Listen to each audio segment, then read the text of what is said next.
Okay. I don't know why. Oh, I know why. Hold on. Please hold.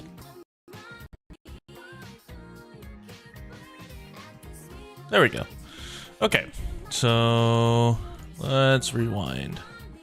What is the purpose of today's stream? What are these messages? Oh, okay, that's the thing. All right. So, very mild background music. Is going to be analyzing just me yapping. This is for me more than anything to. This is the stream that teaches you not to be ass. This is the stream that teaches you to always review your games and determine if you are ass. So I apologize if the audio. Do let me know if the microphone's crackly or if there's anything. So for those of you who don't know, Pittsburg 2026 had a Showdown series, I believe this past weekend, and the winner was Ezreal. There are always a lot of things that you can learn by analyzing gameplay. The key thing to note is that if you're looking for very high level gameplay, you should probably wait until day 2, especially in these Showdown series. Day 1, rounds 1 through 5, stream games are typically not that great. They are... what's the word for it? they are basically the equivalent of watching yourself at a Nexus night. But it is always useful because you can see where certain lines were misplayed. So let's take a look. First and foremost, we have someone playing with a graded Victor? That's a Project K Victor too. I have a Volley Bear of that. I don't know why you're playing with a graded. The mat is interesting. So this has no bearing on the gameplay, but I always have an appreciation for these mats because it's very good for the stream setup. I do wonder why it looks like this. So battlefield wise, this is pretty bad. For the Rengar, if you take a look, he's opted for a blind rockfall path, which, knowing Victor, you know that Victor will typically run Arena's Greatest going first, and the Forbidding Waste going second. And so your blind can be a number of things. I've seen Trifarian Warcamp blind, I've seen Rockfall Path blind. Given the prevalence of meta, Yi in the meta and Rengar for a lot of orange decks, you would have to assume that Rockfall Path is in anticipation of Master Yi. But Victor, very easy. You always want to play a 2-drop. And if you can't play a 2-drop, you highly recruit. Now, if I'm the Rengar player, all in all, this matchup is pretty dangerous. Victor can definitely ruin tempo for you. For instance, what he can do right here is he can walk up to the... I guess he's choosing not to. But yeah, he can always walk up to the Rockfall Path. Actually, yeah, it makes sense he's not doing so, because he has to be worried about the Rengar. Make a recruit here, and then immediately call the weak, killing the recruit. This ruins his opponent's tempo. He has to now hard play 2 units, and the Victor gets 2 points for free. Instead, though, very interestingly enough, he has opted to not play Call the Weak, and instead opted to simply tell his opponent to go for it. And 2 runes up is dangerous. That could be double stupefy. It could be hidden blade.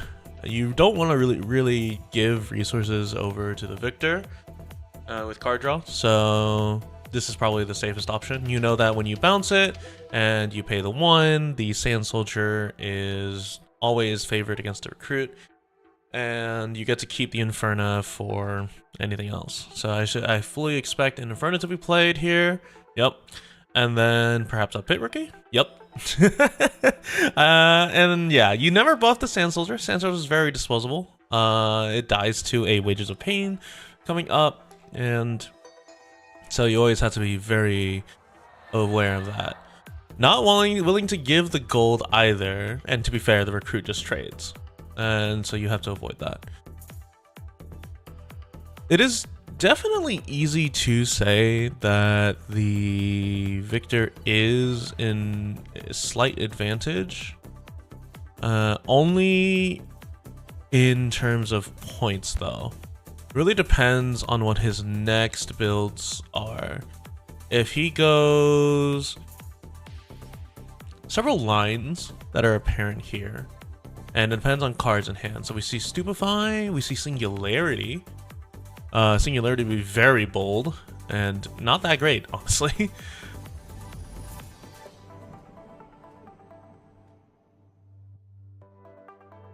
I see a Stupefy. He's choosing to retreat, which is technically correct. Choosing to retreat is usually the better option.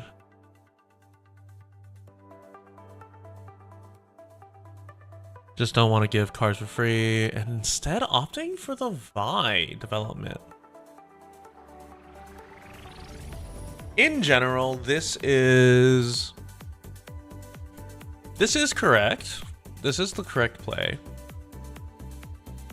There's no advantage to be gained from sitting on the battlefield. Rengar is a lot stronger moving in to a battlefield than he is holding. Obviously you have Grim Apothecary and you have Punch first, but Rengar wants to be sort of on the play rather than reacting. So developing your board, especially a Vi, which is super strong, because being able to stun the Might, there are very few cards that are able to match that, right? There's Rengar, who's able to match that by reacting after, but especially if you just use Vi to hold Rockfall Path, there are very few units on board and potentially in hand that the Rengar can use. I wish we had hand cam. It sucks because that guy is using a card weight to keep his hand from being seen, which is really annoying from a spectator POV, but I get that. Here's a Sabotage. And what is going on over there? What are they doing? Just doing a standard recycle. Sabotage here is very good because, wow, that is quite the hand. Yeah, the Singularity, nope, Singularity gets recycled. We have been playing the game. The game has been out for almost a year now. That Sabotage gets recycled. Please remember that. He accidentally floated a rune. Alright, so evidently we're not doing that. He's considering it a lot. To be fair, unless you're playing Miracle, and we don't have Miracle in this set, but next set we'll definitely have it. The Singularity might as well be in the trash, but it's still a gross misplay to leave that there. Oh, there we go, and he's reminded.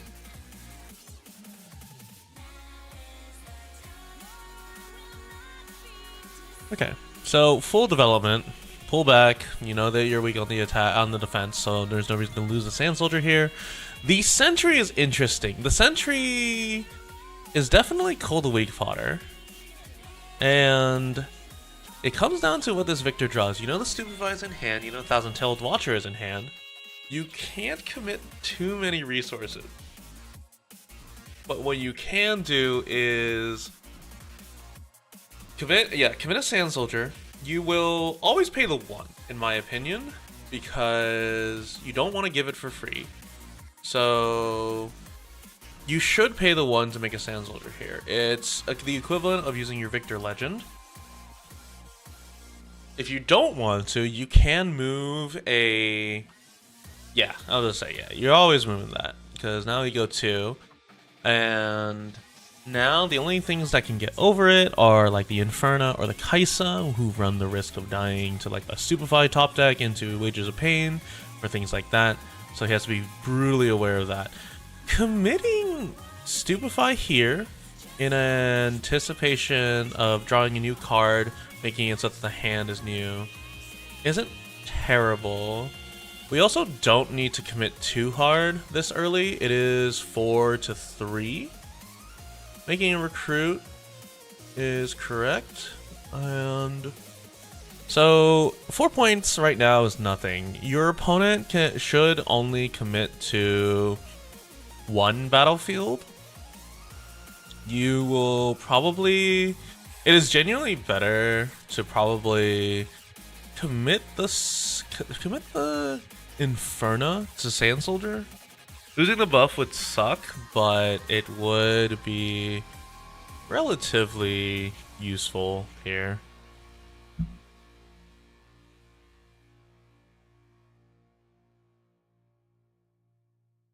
A bit iffy.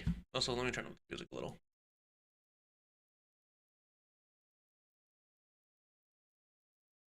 So, decisions, right? We have seen 1, 2, 3, 4, 5 cards played. We are on turn 4.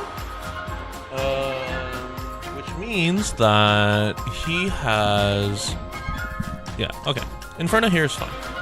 Inferno here is arguably your weakest, like, on-board defender. Even the Watchful Sentry, or the Determined Sentry is, like, I guess slightly more useful defending.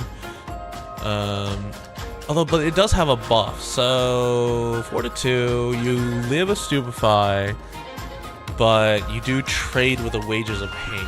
Wages of Pain here would be awful. You know that the Cold of the Week hasn't occurred, and you have to keep the Watchful for fodder. So it comes down to whether or not the victor has drawn it. This is part of the issue is, and 3, and that is a Wages of Pain. So a little unfortunate because this gives your opponent 2 gold next turn. And you don't have units on other battlefields. This battlefield's always gonna be your like most egregious battlefield to play into. So trading the Inferno for that is fine. You'd honestly rather that didn't happen at all. 2 gold is very good because it means that next turn his opponent can play Thousand-Tailed Watcher without deramping. And so you have to be so careful on what you commit. Which means what you should do here is kill the Kaisa, or kill the Sand Soldier with Kaisa, draw, and then you should be bouncing. Because you're at 4, there's no reason to go to odd. And his opponent's probably arguing that he needs to, in order to put the trigger, he needs to do the effect and then pay the 1. Because nothing in the game can compel you. But yeah, he should pay the 1 to put it on, put the secondary effect on the chain. Part of the reason, and in case y'all don't know about this, Emperor Darius has 2 effects. First effect on Conquer is pay the 1 and bounce the unit. Second is if you pay the 1, create a Sand Soldier. I guess it's not cost, yeah, so he can decide on resolution. But yeah, so I think the smart play is always to pay the 1, bounce it, make the Sand Soldier. There's no reason to leave that there, especially with the Thousand-Tailed Watcher coming up. You know that thing's gonna die, so you might as well just make them work for a little more, and it's all very safe. You can move that up. You have to be careful of an Imperial Decree and Bellows Breath, but the odds of the victor having drawn that in the 2 cards that he's played drawn since are really low.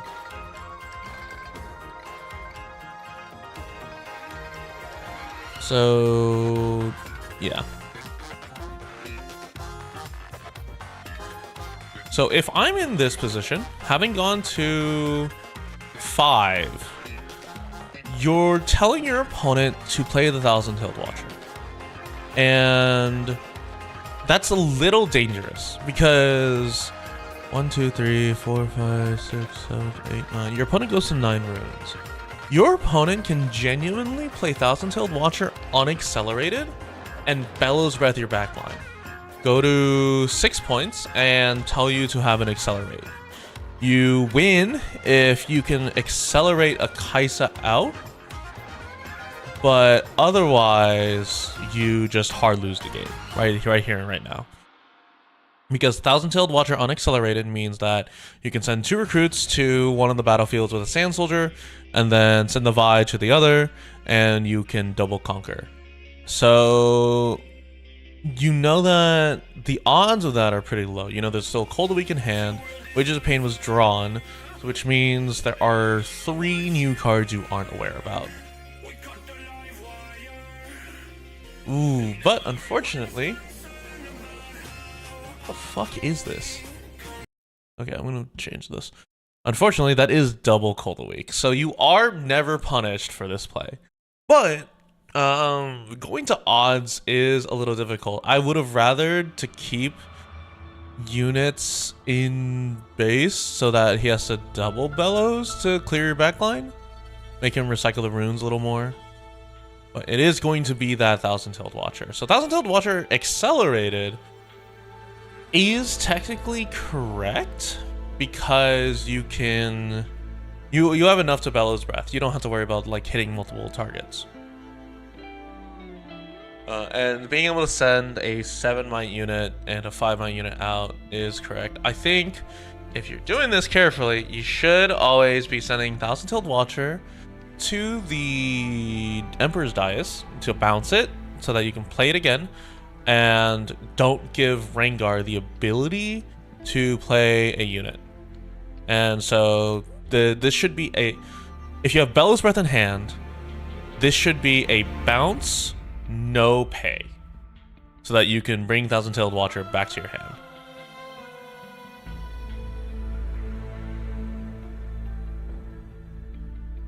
Now he's contemplating how he should do this. This should always be, we'll go recruit here, recruit here. Now, because he's chosen the move, he's declined the bounce. Does he have anything else? Because this is a very odd stack.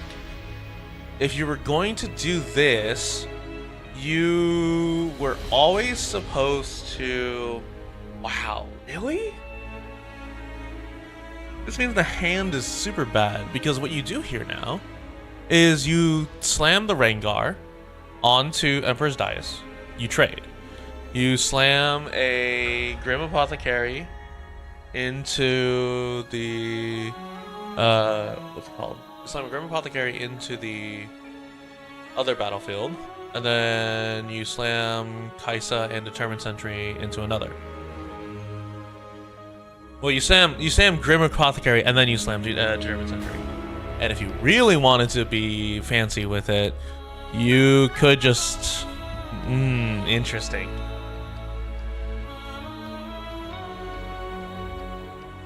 So this plays around not much your opponent's tapped. I feel like you always want to keep the Kaisa as an acceleration unit. This should instead be playing around the fact that that Thousand-Tailed Watcher not being bounced is still a 7-mite unit. And you have no way to defend this Kaisa at Rockfall Path.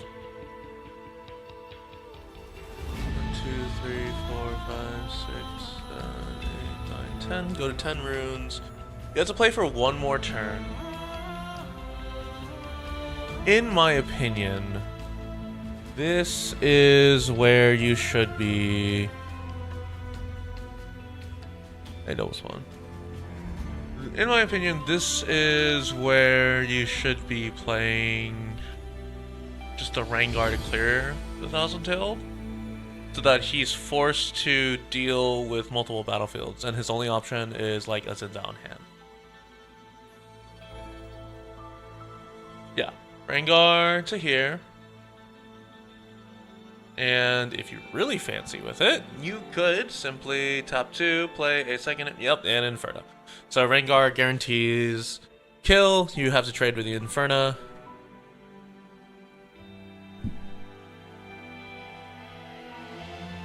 And yeah, okay. So now the game becomes that much more difficult. And you have punch first to defend either side. Which means Victor is now in a very unfortunate circumstance. The only thing that can bail him out currently would be, ooh, a hitting card? Well, there aren't many hitting cards in orange and red, which means this man is playing the Mirari Wanderer, the card that, when played, deal 2 to unit on a battlefield, which is very interesting.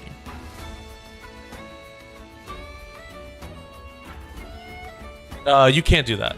Oh, no, he's moving it. Okay, never mind. We're good. I thought he just done it. So 3 cards up, man. So the Rengar's in a very convincing position. Which is why I always thought that since the Rengar has to defend... Is it Pike? Oh, yeah, I forgot about Pike.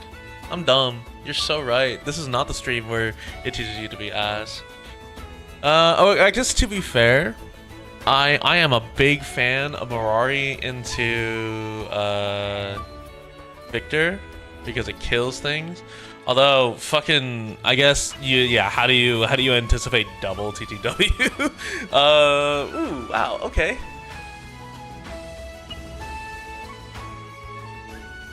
Okay, double TTW.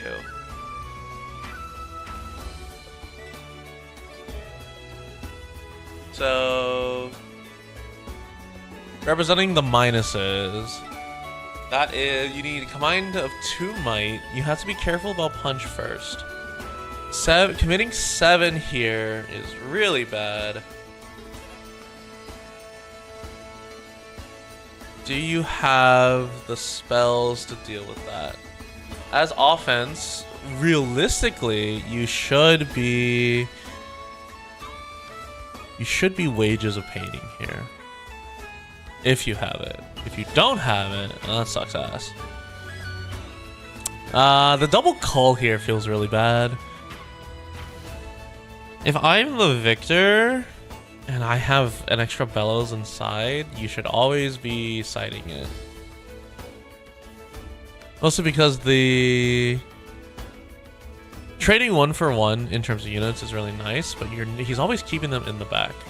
But yeah, so the punch first is going to be needed on the secondary battlefield. So he's choosing to probably bank it all if he has the punch first. God, this is where, like, it'd be so nice to see hands. Oh wow. Okay. Hidden Blade. Hidden Blade is correct. You force him to reveal the unit, and then you draw 2. Pike, pay the red? Yeah, okay, yeah. So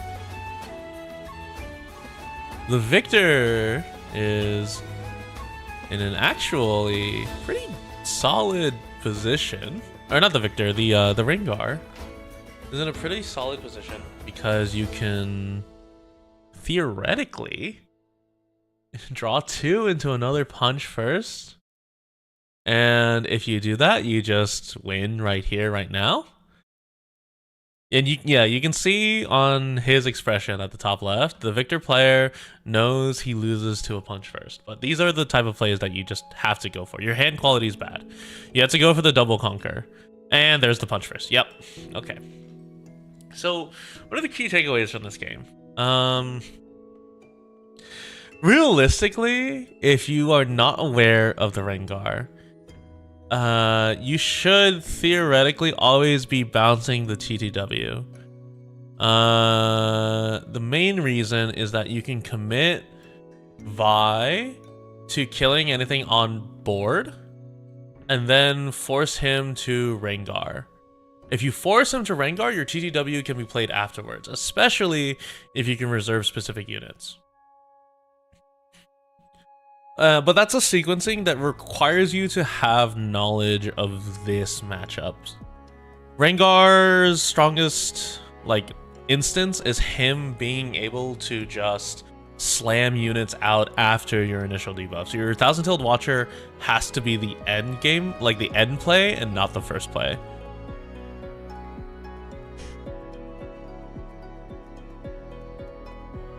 Also committing the... I will not lie, committing the Rengar or committing the Rengar Inferno is probably something he didn't anticipate, but it's still super necessary to. This guy keeps his sideboard unsleeved, or like in clears, in inners, and then puts them in the. Okay, I've never seen that before, but I guess it's a way to keep you from messing up in terms of deck presentation. I've never seen that. Anyway, so here's the. Oh, I see. Interesting. I don't know how to feel about this. I've never seen a Rengar run this set of Battlefield. For those of you who aren't familiar with Rengar, Rengar typically will run Starspring, Emperor's Dais, and it's a toss-up, right? I've seen some people run. Oh my god! Look at the left. Look at the guy's left shovel. He did a riffle into like a stack shuffle. What the hell? Yeah, it's Starspring, and then it'll be typically Arena's Greatest if you're going first. But the choice of what's it called? Frozen Fortress? Yeah, it deals 1 damage at every player's beginning phase to all units there. The choice of that means that he's targeting anyone playing Scuttle Crab, and he's targeting recruits, which is a super interesting choice. In addition, he can react to that and play a unit there and conquer on his opponent's turn, which is iffy because in this matchup it's great, but in other matchups like the Diana matchup and everything else, it's really bad, and your Inferno can never survive there too. So it's super weird. Like for instance, you can only Rengar on that battlefield. It's such a very specific condition, but it can just be telling your opponent, hey, if I pass with 5 runes, I'm gonna Rengar on your turn. And then you just don't get to play the game.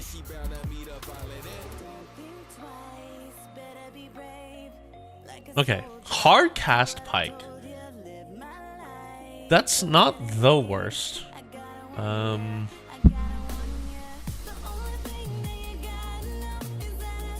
If I'm doing that, that means I don't have a 2-drop. But you always have Rengar. You know as Victor that you can't move into Frozen Fortress. So you should just either hard develop or move to Arena's Greatest and accept that it'll be lost.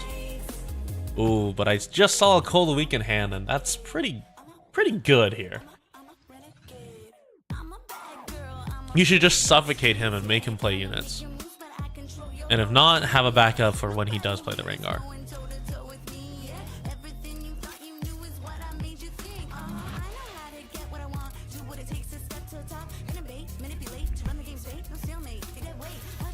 So thinking very hard. We see the Cold Week. Cold Week is probably the safest play. And he is going to Cold Week here. Yeah. Oh, I see what he's debating. He's debating between Cold Week and Zinzao. Cold Week technically is... Oh, really now? Really? We're going to... Okay. So that's either a reading gap or that is... Oh, no. That is safe. That is safe. That is safe because beginning occurs before the channel. So I'm dumb. I'm dumb as fuck. Anyway, so Kaisa accelerated. He managed to channel the Fury Rune. Go into arenas, pass. And, I mean, this is a rarity, right? Victor passes with no units up. And then, what do we do here?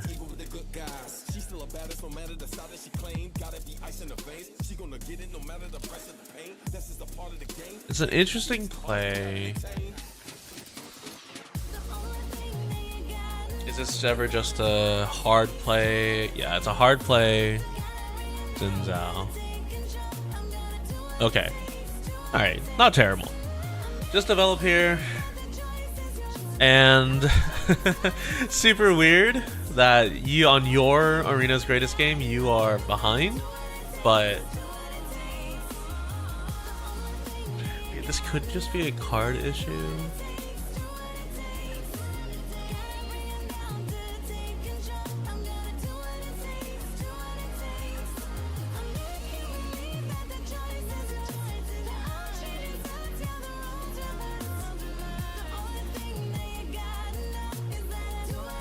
Yeah, so this ends up being fine. So now we can see hands. So Eclipse is by far the most threatening. Hidden Blade, you are okay with if you have units in hand. If I'm the Rengar, I am hitting the Eclipse because it is the easiest way for them to clear through your battlefield. Hidden Blade, you will gladly take the card draw, and Stupefy is Stupefy, right? You will never really run out of unit. Like the Stupefy just cancels out your play, which can be useful, but like it depends on what your priority is. Interesting. The Eclipse is hit. Yeah. So, yeah. That is the correct play. Eclipse should always be hit. It is the most impactful. Get it out of the trash. Your opponent told you how sabotage worked earlier. No, I'm sorry. There's nothing like actually pressing about it. I'm just being memeing.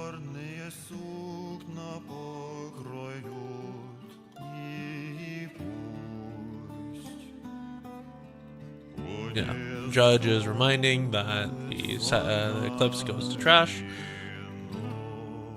Are we playing Gem Jammer? No, we're playing Challenge. Interesting. Okay. Yeah, that is correct. I mean, he's tapped out, so that's always safe. And then, you know, there's Hidden Blade. You want to beg him to go to Hidden Blade. But, yeah, you should just always move back. There's a chance you just lose to top deck, Stupefy Wages, and then trade or do other things, and there's no reason to do that.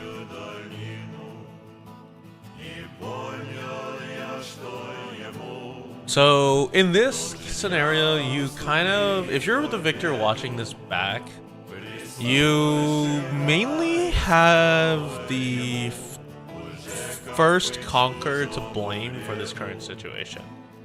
And the reason I say that is, so he plays the recruit and he chooses to cull, but he chooses to cull the cull on the battlefield, right?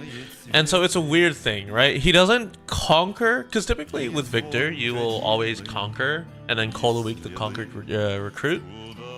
Instead, he chose to cull the weak the non-ready recruit that he just generated, which was super bad because he lost 2 units effectively for free. That interaction should always be he has a recruit in base, which means the Zinzao can go and slam in next turn.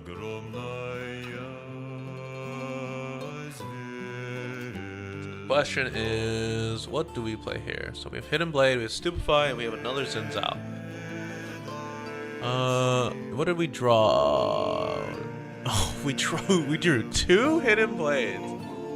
This is where you would consider Hidden Blading your yeah, this is just straight up where you consider Hidden Blading your own Honest Broker. But instead we're gonna play Victor. Interesting. Oh, yeah, actually no, that is technically correct. You can afford to DRAM and just pass because you'll make your recruit next turn. If you're looking for more outs, this is where you would Hidden Blade, but you would go down to 6 runes next turn, which isn't ideal. So instead, you're just gonna pass. Yeah, that's fine. There's 2 lines there. You can either Hidden Blade DRAM, but get card draw. so that you can play out turns. Because it goes to odd. He's on odds right now, so you survive for 2 turns. And so theoretically, you should have just hidden bladed. Bryn here is interesting. We're choosing to stupefy. Choosing stupefy is correct. You were always going to do that for the trade with Pit Rookie. So you're telling your opponent you have to commit the Kaisa into Honest Broker or Risk Trade. So this is correct. Draw is good. You'll go to 4, and if I'm the Rengar, I'm pretty happy.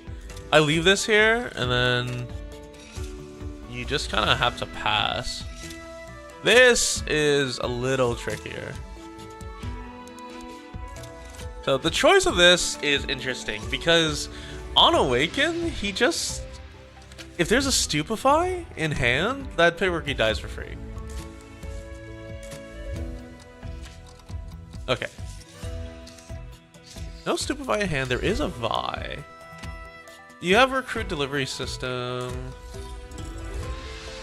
Yeah, and I mean, if you're watching this back as the Victor player, you're basically kicking yourself when you go back and read the Cole play.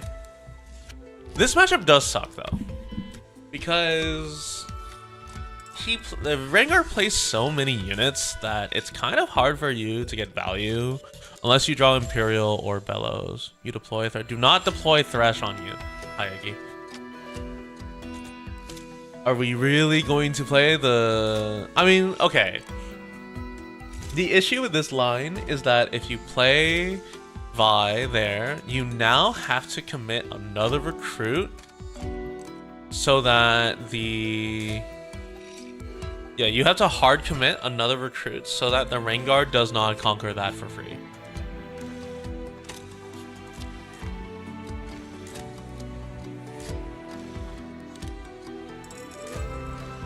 Going for the trade.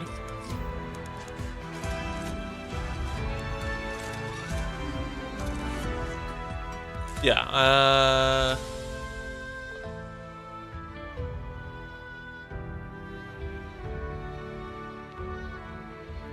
he's thinking on Showdown.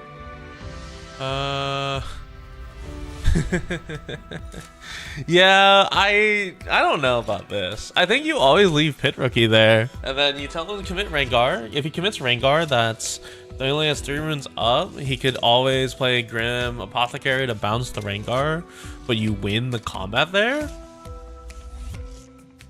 Because you have to hold for Hidden Blade. You have to always hold it because the Rengar exists.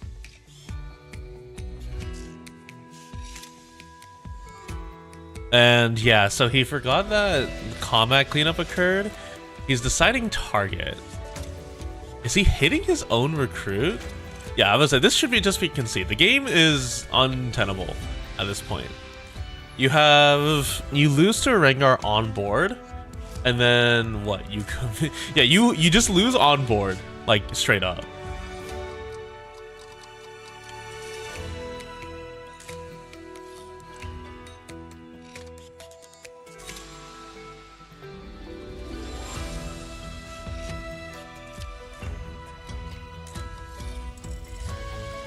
What are you saying no way to, Eggy? What happened? Skip to next one. Guess what it's about? There's a Korean Enfield notice. Guess what it's about? Oh, it's about the small PP symbol, right? I don't know why Korea is so fucking anal about any gesture that even resembles small PP. Yeah, this is skip to next. Although, okay. So the reason I'm not skipping to next is that technically the Victor has 1 more turn to live, and this is where the Victor could theoretically, or the Rengar could theoretically punt. Because actually, hold on, is there a way I can? Maybe there's a way I can. Do I have the sketch thing? Oh no, hold on. There's a plugin, right? OBS draw.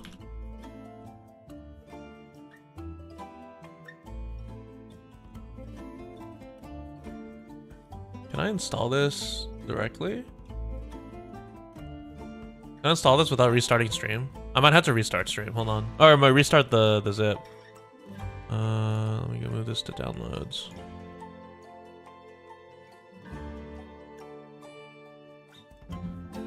Because this would greatly enhance the stream quality if I could just install this and then just draw on it.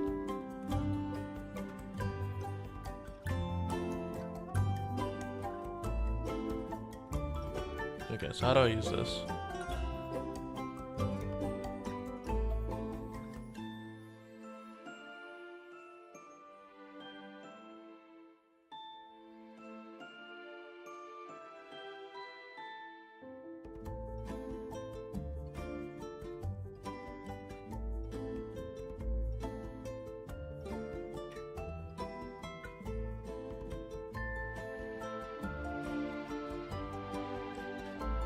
Let's see, so...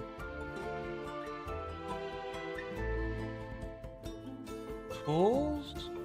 Okay, I will be right back.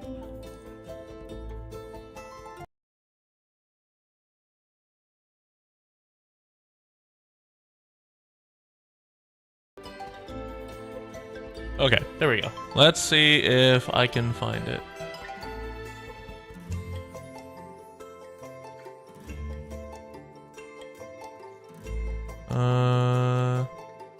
Is there a way to do it? How do I draw on this?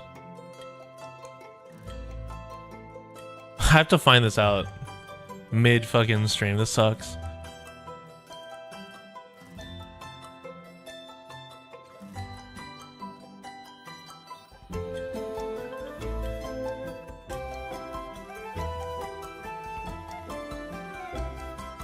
Add clear hotkey overview. How the fuck do I use this?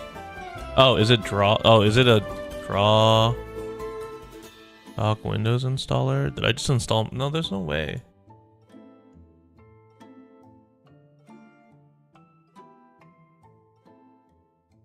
Autodock, window capture.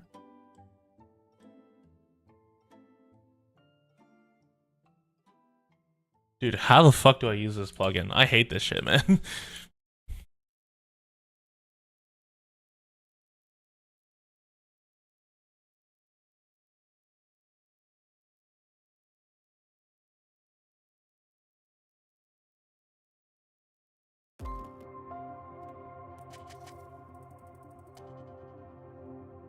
Stream output in a dock.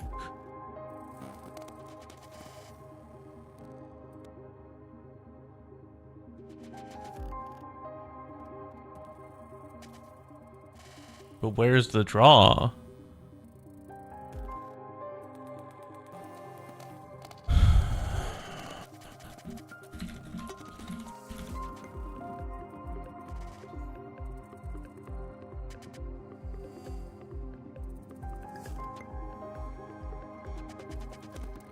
Oh, is it a... Oh, dude, I'm so fucking dumb.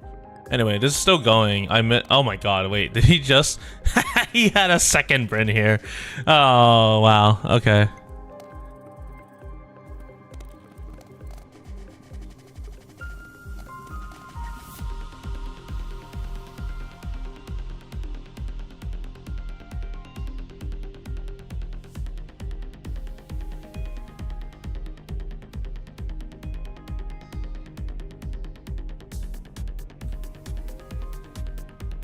All right. Yeah, okay. Well, that was one line. That is one line how you don't end up punting.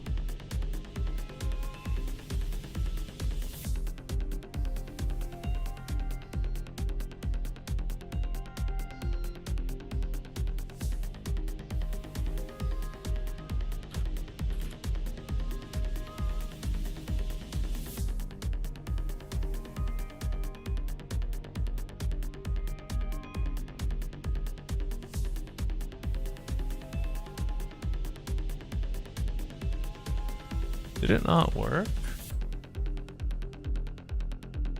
Why didn't it work?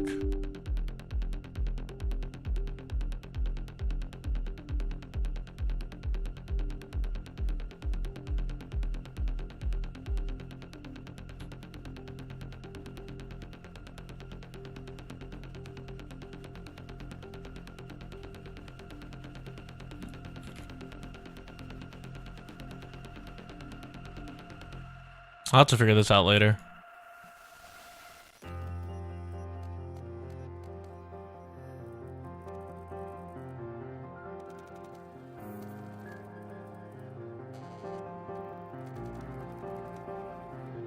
Anyway, yeah, so this is just over for the victor.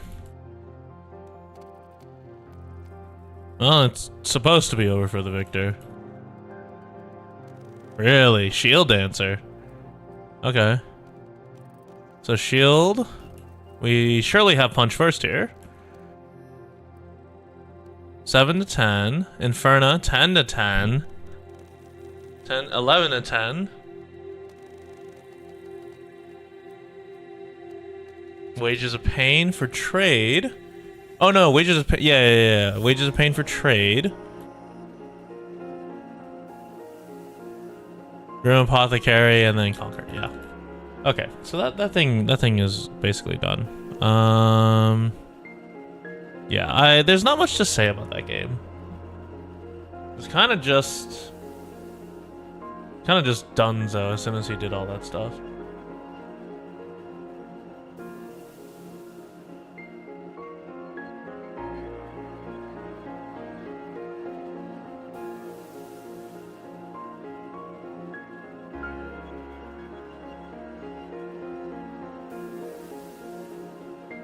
I don't know why this thing doesn't work. I'm not gonna lie.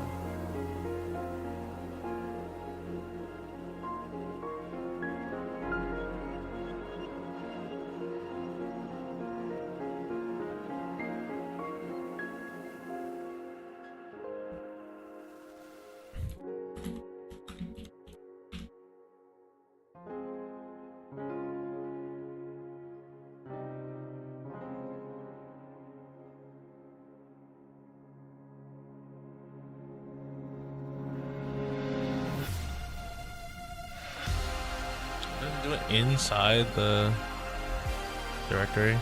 Let's see.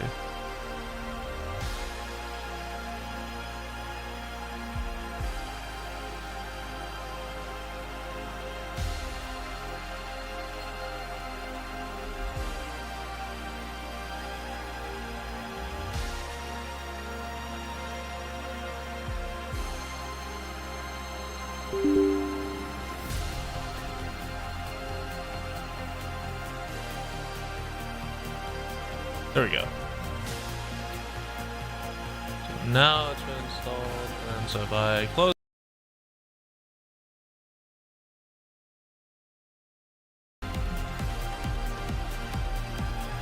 Still not there. This is bullshit.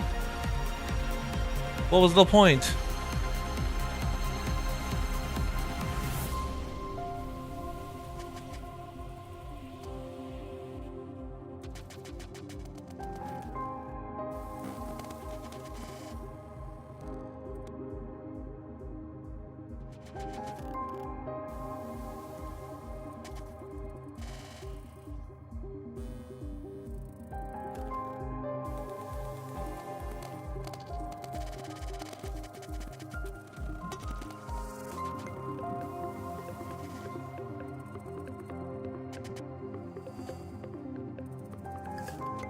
Oh well. Oh Jesus Christ. We're playing Panda? We're playing Panda Timo, and we're playing, oh my god, we're playing EXP. Okay, they've chosen quite the spicy arrangement for us.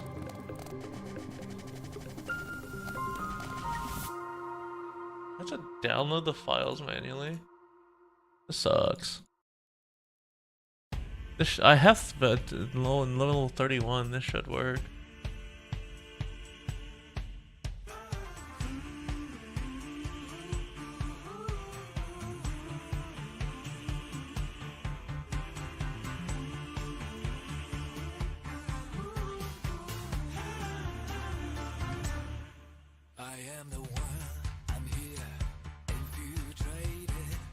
The installer must be out of date, because that's definitely older.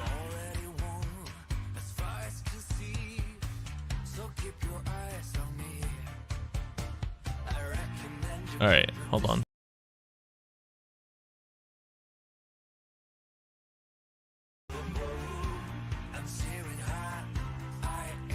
Nope, it still doesn't fucking work. Why does it do this to me? What's the point?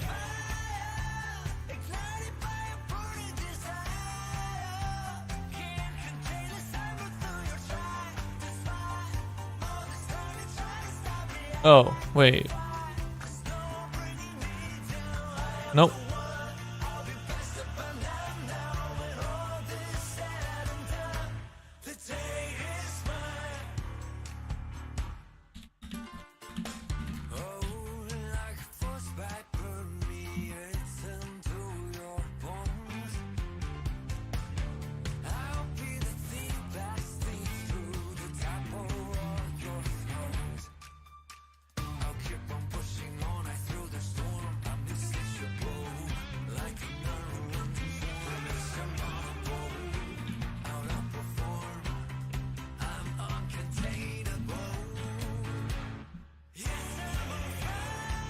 Okay. Moving on. What the fuck did I miss? Holy shit. I missed a lot. Windsinger, hide. You're hiding Teemo always. Just rain guard that shit. And that'll reveal Teemo. That's fine.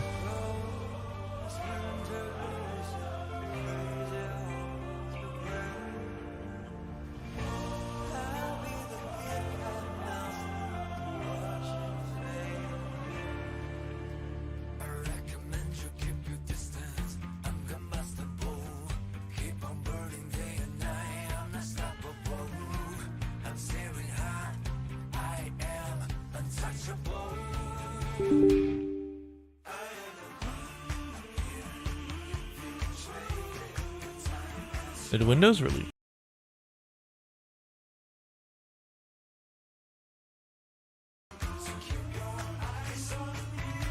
Nope. YouTube Live control panel, no. What's the fucking point, man? This shit sucks. Check the source.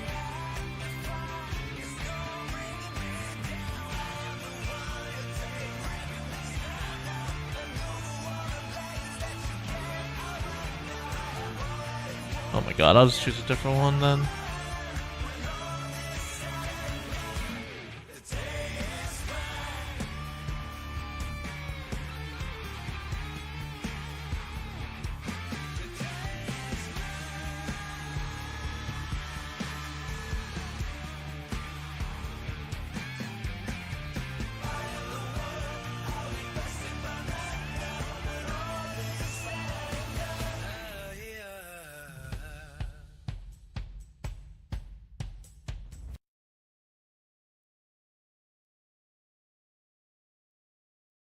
Okay, I'll resolve this later. Instead, we're gonna go with the good old classic. Where is this? Ink pen.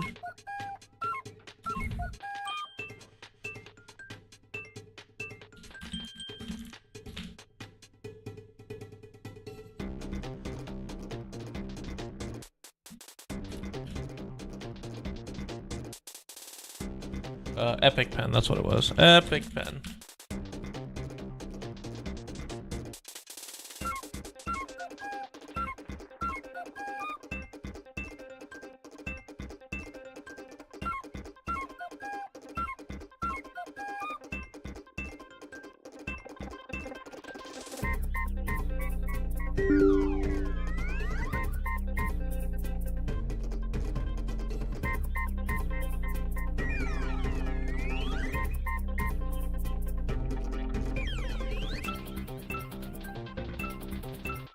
Okay, so we're bone skewering. Interesting. Okay, so we're bone skewering to kill the Zanyas, which is fine.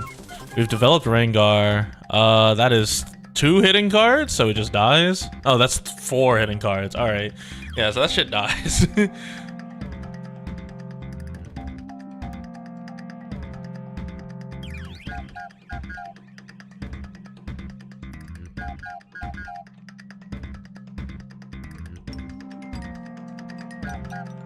Alright, and now let me turn on display capture.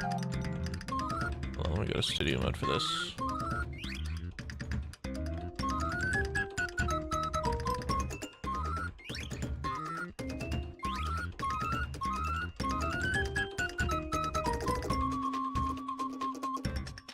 What the fuck is this music that I'm playing? Thank you, Arknight's very cool.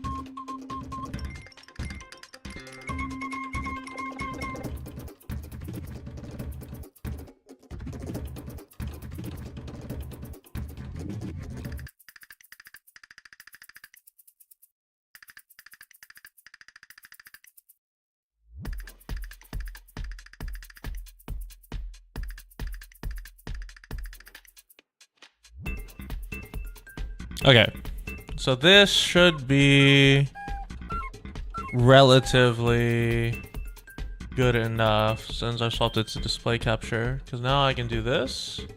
The hotkeys again. Settings. No. Oh.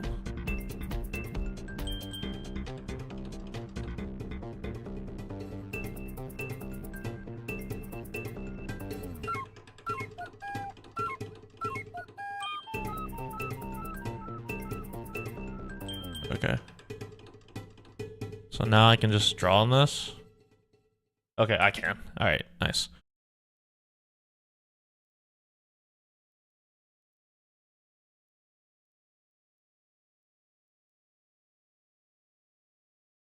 All right.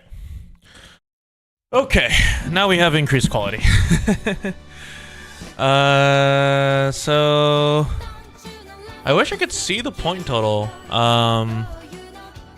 I'm assuming we're at 3. But basically, yeah, it should be stacked for a total of 8 might, and 6 here. You have to choose your move carefully. No, not so. Yeah, there we go.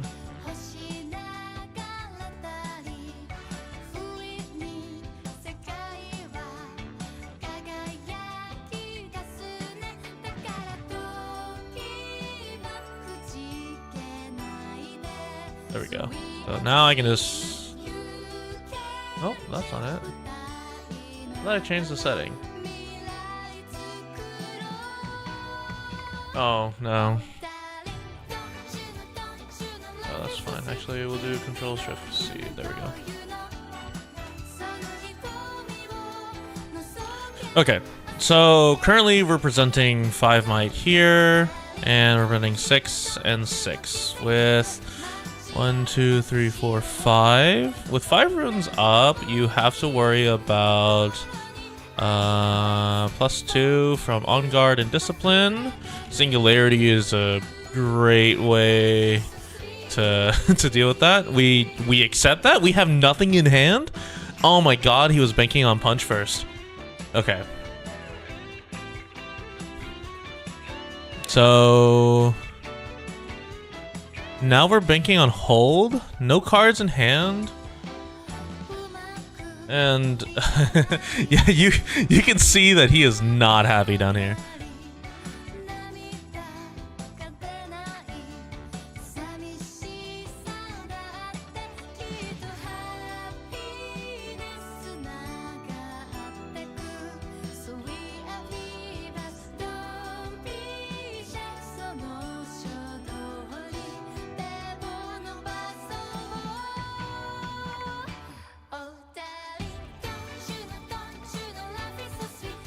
And then, wait, I missed it. Sorry, I was clicking away. Do we just not have any? Oh, we just have Grim Resolve and then clear. Yeah, okay. Okay, so sorry about that. That was really bad. That was really bad quality. Okay, so game 2. So we had start tip for the Teemo, very neutral style battlefield, and we had Reckoners, I believe. Or was that Grove? Hold on. Yeah, it was Reckoners to reach EXP. So that is the expected. You always go Reckoners because your opponent very likely doesn't have hold into Conqueror triggers. So we're fine. Wow. Holy shit. Okay, so this is an extremely aggressive 0 runes type play.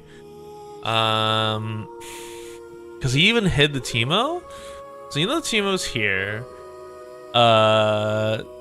This guarantees you to score 4 points, which is pretty good because the Teemo just wants to escape like mid-range level. But unbelievably lucky, I think, going into here. And then now you just tap 1 to hide a card. And then... what could it even be? Really? Okay. So, double hide. This is a classic Teemo. You're not guaranteed to dislodge anyone, and you really can't afford to Rengar here. This should just, yeah, this should just be Yi, and then sabotage, see hand. Wow, okay. So you should always take, yeah, you should always take Guerrilla Warfare, because that can let you hide for free. The Sprite Call is a way to reinforce, but it's not really that useful. You know this has to be a unit, because this is a waste. This has to be some sort of unit generation. It's either a Wind Singer or it's a Tide Turner. This is likely a Switcheroo or a Wind Singer. So you kind of just have to accept all those. This kills you. Like, yeah, the Guerrilla Warfare always kills you. So you never let that occur. On beginning trigger, yeah, okay, okay, buddy. All right, well then this is a worst case scenario because this can mean that the if Rengar or not Rengar, if you send Yi into either battlefield, you better have a pump. Because if he casinos and does 5, it's really fucking bad. Okay, Nocturne Seeing makes the game worse. Quite frankly, this is just your next. Like, I don't know if I've ever quite seen a Yi or a Teemo hit what is the equivalent of the nuts, but this is what I would consider hitting the equivalent of the nuts. This is like the quintessential best possible start on our Arena's Greatest. So 1, 2, 3, 4, 5, 6, 7. 7 runes. If you can clear, it's super good. The issue is that you have to clear 5 might with the potential for 9 might. Actually, with the potential for dealing with 10 might. Because of the Teemo trigger. If this is one more Teemo, you're fucked. Especially if you're Rengar. You have to basically like, you have to punch first, and pray that they don't have Switcheroo in here. But you've seen him reveal Switcheroo, so you're super screwed.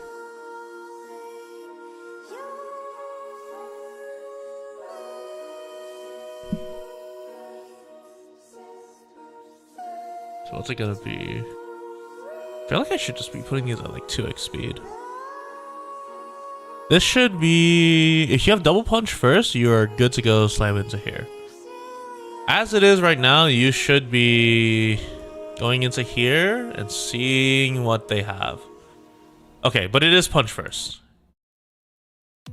Yeah, so playing punch first target, so 9 might, you should go into here.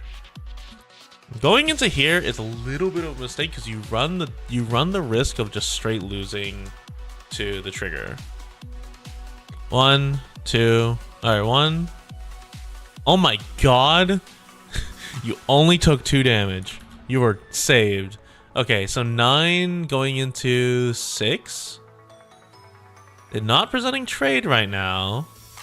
What is in this hit? Oh, playing. Well, that sucks.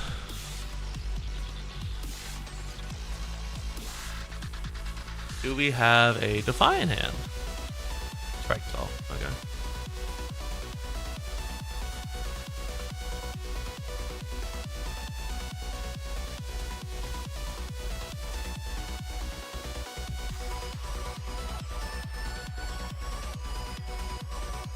Playing Moose, pass. I mean, you just lose, right?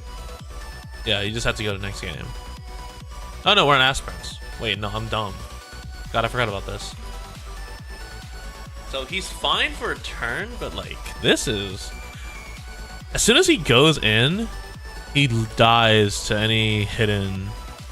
Same with this one. What do you even have? What do you even have to like get out of this? There's not much you can do to get out of this, quite frankly.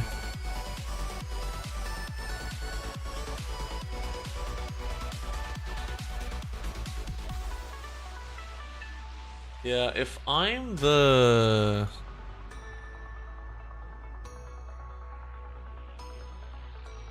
Yi, this is basically where I scoop.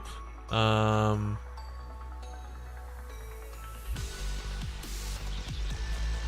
think like, what do you have at 5 runes? What, you just slam a Rengar here, pray? 2 runes up, runs the risk of rebuke. You know he has rebuke in hand. You know that he's had rebuke before. So you just lose to rebuke here. There's a oh, he fucking hid the Teemo. He hid the Teemo again. Oh my god, we're punching first. Okay. So punch first, die to rebuke.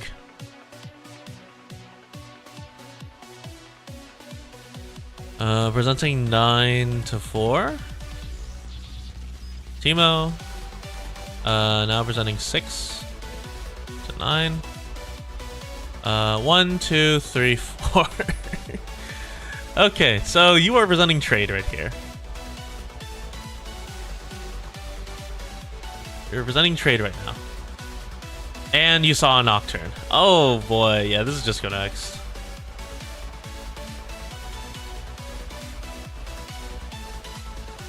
This should just be go next. You just straight lose that. You have nobody to clear. Holy shit, you are doing what? Why are we on Fortified? Oh my god, he's a hold player.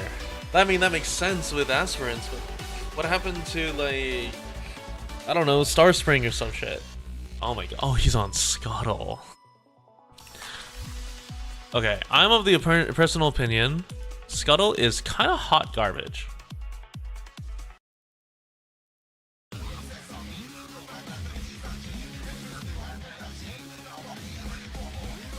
Oh, you redeemed. Oh, I'm so sorry, Double Spawn. I didn't know that you had that there. My bad. Sorry about that, Double Butt. TTS. Well, I really do need to enable. You know what? We can just enable TTS real quick. Hold on.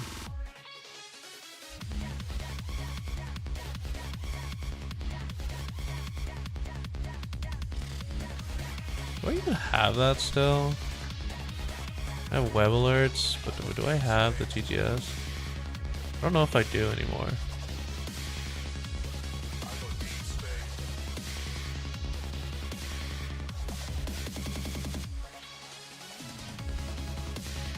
Okay, so we have ended up in a situation where Teemo doesn't get to be on Fortify.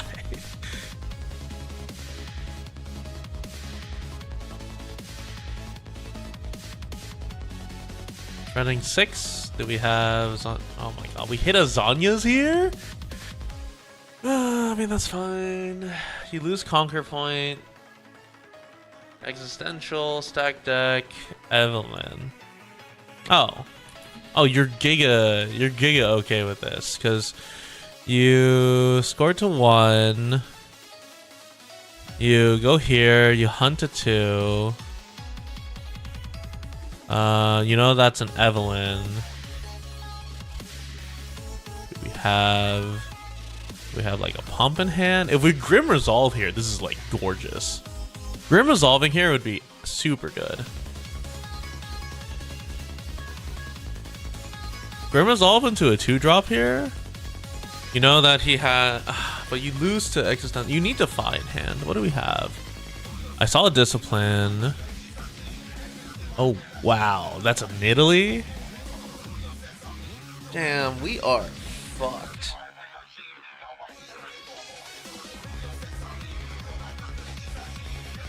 Okay, so this is part of the issue. I don't like hold-based EXPE. Hold-based EXPE is really bad because if you ever get knocked off the battlefield or you never make it in the first place, what are you supposed to do here? Like this now trays with the Yi, not including the roulette. So like, what are we doing? Are we ringaring? Oh my god, we're playing Gromp and passing? Okay.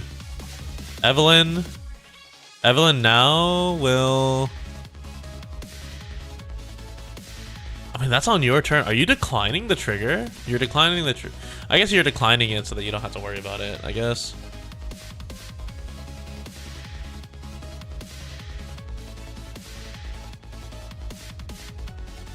Which is fine.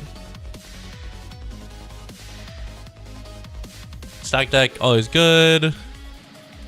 So you now have to question, how can Gromp get over this? How can he get over this? You know there's a Windsinger. Windsinger is useless, and you know Existential Dread is basically what you have to worry about. If you have a Defiant hand, you're pretty happy. If you don't have Defiant hand, you will have to discipline this guy and pray you draw a Defy. Tap 1, hide a card. Odds are this is the Windsinger. So total 3 might right here. And odds are this is Sprite Call.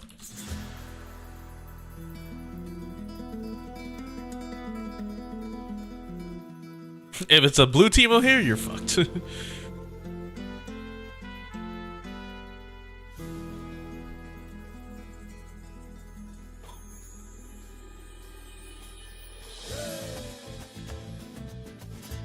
What do we have? So Gromp. Sending 5. You should stun here. You should stun so Gromp can't do anything. You should never be tide turning this.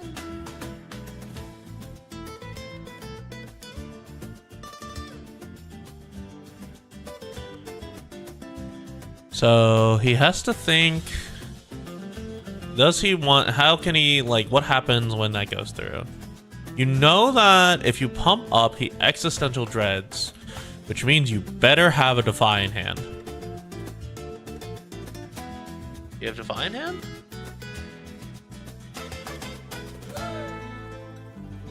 Okay. Discipline to draw, he's +2. So presenting 4 to 2. When I defend, trigger goes off. 1, 2, 3. So 3 damage. So you know this is not Tide Turner. You know this is probably the Windsinger. So 7. So presenting trade right here. This is where he Existential Dreads. Yeah. Do you have Defy? Defy? No Defy, you just give up. No Defy, you are fucked.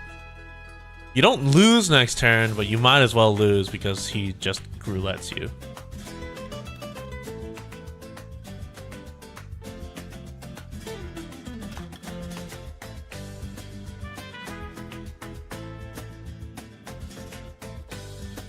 Oh, it's a Rengar. Okay. You're pretty happy with this, not gonna lie. 7 and 6. So you can only kill Gromp. Being able to clear that is pretty good. I'm surprised he was able to clear that, honestly. Yeah, you do not move here because you're just begging to die. On the bright side, your opponent doesn't have a good way to come into this battlefield.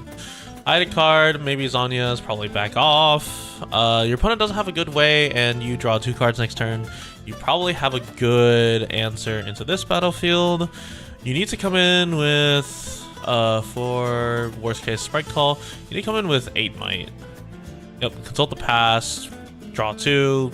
Not ideal, but it is what it is. 1, 2, 3, 4, 5, 6. So 6 runes. You have a chance as EXPE. You genuinely have a chance. You no longer have as big of a chance, but you still have a chance. And then hide a card. Oh, we're playing Guerrilla Warfare. Okay. So yeah, I mean, you just play blue Teemo. Yeah, you're never playing Evelyn. You just play blue Teemo here. Blue Teemo is like just how you kill. So what draw 2 do you get?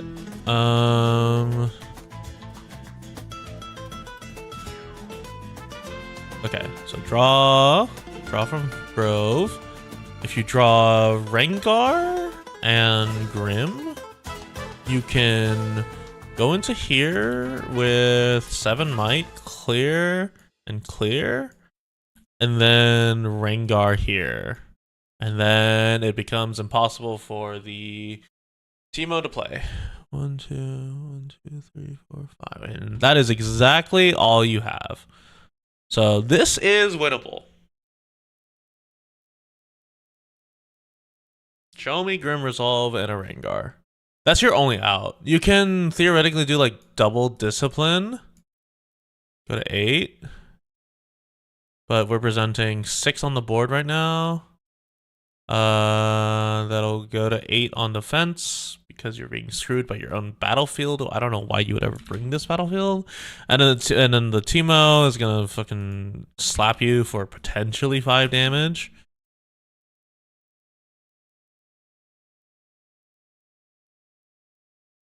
And the worst part is you have to kill whatever fortifies. If you don't kill whatever fortifies positions, you are in for a heap of trouble. So you have to kill the 6, and then it's 2, 4, 6. Ooh, you just clear. But clearing's fine too. Clearing's fine because you have Grove, and you have ways to stabilize the game. Oh my god, did he just punch first? Oh, he's Skyward Striked. Interesting. Okay. Yeah, that's good.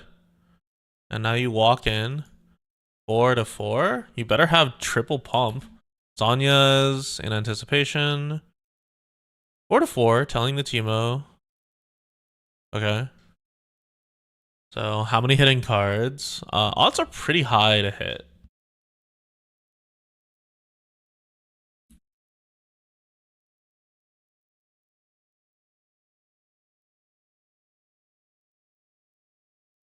Thinking in reaction, because you don't know the damage, so you had to gamble here.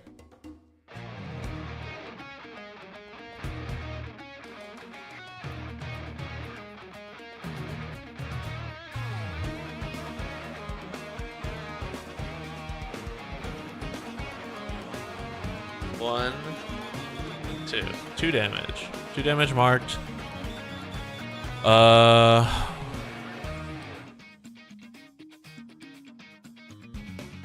Did we not fortify?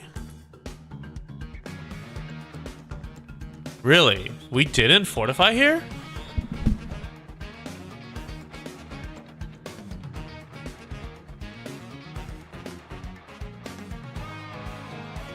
Oh my god, he didn't have it. Okay.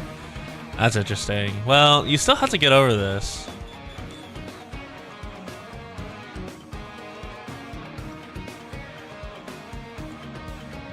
Why did we not fortify?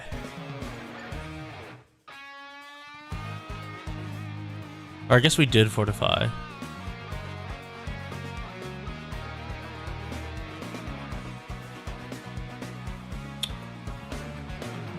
Sprite Fountain?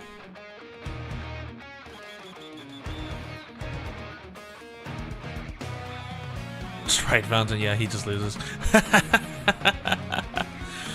Alright. Okay, so key takeaways there is that that was a game that was purely lost in the deck construction phase. Bringing fortified position in a meta dominated by Master Yi is extremely weird.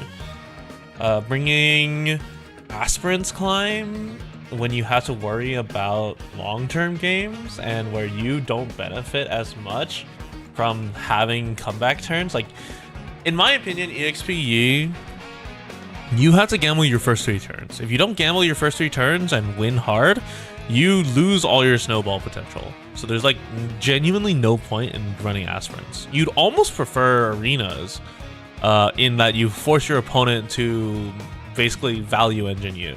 And if they don't value engine you, they lose. Garden is also pretty good. It's just very odd. Okay, so LeBlanc versus Lilia. This is, depending on whether or not it's early game or late game LeBlanc, as in if it's early game or mid-range LeBlanc. Oh, he missed a 2-drop. Well, I guess we'll never know. I swear to God, if it's LeBlanc going in right here, I'm going to fucking lose it.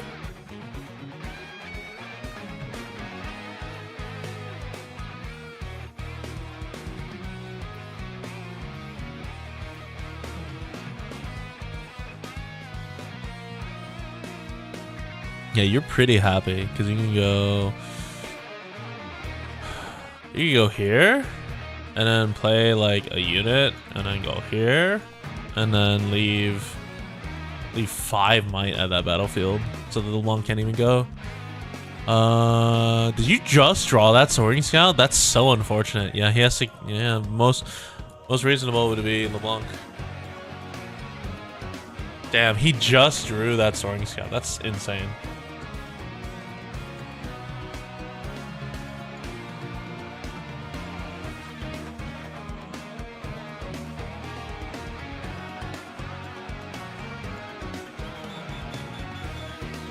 Yeah, like you can't afford to D-ramp here. Worst case scenario, your opponent just conquers Star Spring and you just have to go to Seat of Power. Actually, worst case is, yeah, Lilia goes here. Oops. Yeah, so like, how do you? I guess you do have to worry about that, but you still have to worry about like discipline, right? You should honestly at 6 runes, it should just be baited hook Karthus. Baited hook Karthus and then ram Soaring Scout to get 2 runes.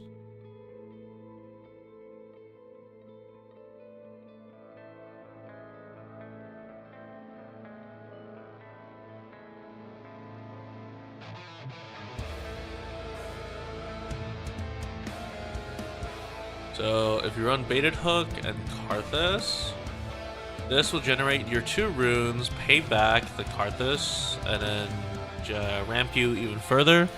And then that way you can play like Riptide. This also works, I guess. Technically there are no others. You fucking die to Sprite Burst, but I guess it is what it is. If you have a sack in hand, that'd be nice.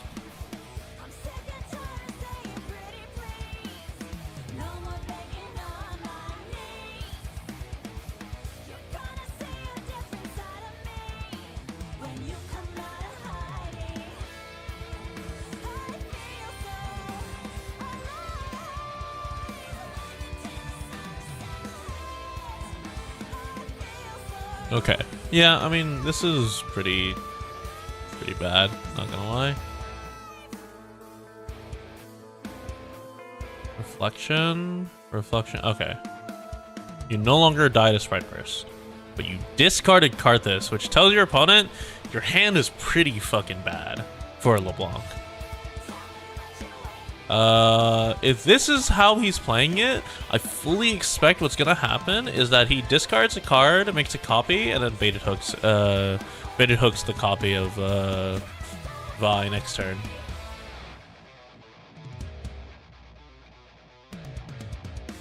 Well, okay. So 1, 2, 3, 4, 5, 6, 7. This should just be.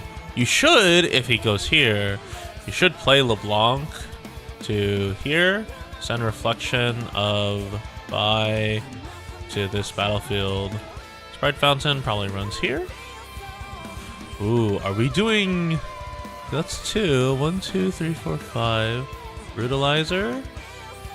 Brutalizer equip. Brutalizer equip. Go to 6. Okay, you're denying the combination. So yeah, killing all the real units. Channel 1. And then this dies. So which means it ruins your copy plans and we reset the game back to neutral, except the... Oh yeah, Mask of Foresight. Oh boy. And this is where the game fucking falls apart. I sure hope you really need a Riptide Rex here.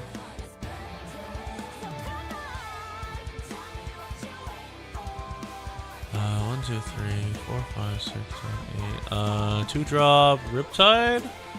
You could do LB baited. Glask also works. Glask LB? Glask LB means that... Ooh, okay, baited hook. Okay. Generates 1 sprite, he can generate another. And then... if he just equips Brutalizer... This should be... go to Star Spring. Use Lilia. Go to Seat of Power, draw. This should be Charm, honestly. If you can get Charm here, you get Charm, you equip. And then you kill that. He brings what? A Soaring Scout? He at most brings a Soaring Scout or Karthus, but then like you can hit 6 points next turn pretty easily because you stall it out. And then you win with unchecked power or anything else, really. Okay, but no Charm means that it's unfortunate. Because, I mean, he just walks here. 1, 2, 3, 4. So potential 7 might on 5. If I'm LB, there, I'm really hoping for Ruined Rex. Ruined Rex, baited hook, means that you can kill this battlefield, make a copy, and then Death Knell, bring Karthus, and then baited hook, bring back 2 units. Thousand-Tailed Watcher, Glass Mixologist. What was that? Thousand-Tailed Watcher, Glass Mixologist. Baited hook again, man. This feels fucking terrible. I'm trying to think. Unaccelerated TTW brings these to 1. We'll go to 2.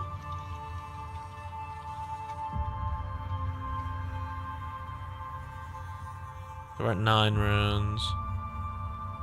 We'll go to 2 on defense, and then potentially go to 6. So you just send it to Star Spring. You genuinely just send it to Star Spring.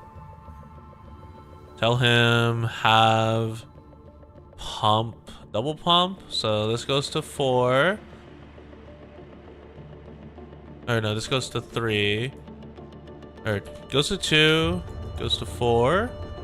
And if you want to trade, this better be an on guard. Go to 6. On guard or discipline. Stupefy also works. Drawing, so 6 and 5 versus... Yeah, okay, so looking to trade with Glass. Glass brings back Karthus. LeBlanc ability makes copy. Yeah, you should hook. You always hook the copy here. Well, yeah, you hook the copy here because you're looking to hook into like... You're looking to hook into like Rift Herald or something. You can argue that you're supposed to keep it for 14, but 14 might is really good. But you lose to Sprite 3, 4, 7. Yeah, you lose to double Sprite. You lose to Sprite Burst. Go in. You have to develop your board here. You don't lose next turn. You go to 6. So you have to develop your board here. Ruined Rex is pretty good, honestly. I see Hidden Blade, Ruined Rex, Diplomat. This should just be, yeah, Ruined Rex to tell your opponent that I'm gonna kill that thing in the back if you kill it. Come in to kill it.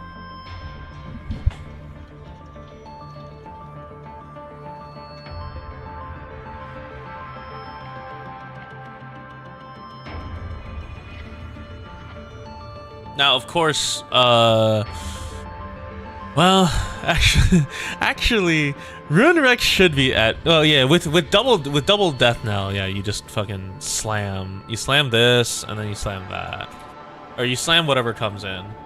So you're telling your opponent that no matter what, if they commit to Sprite Burst into this line with equip, you're gonna deramp 2 runes for fun and just clear the battlefield. Thankfully, there have not been any other value engines, so it's okay, but yeah. We have managed to stabilize relatively.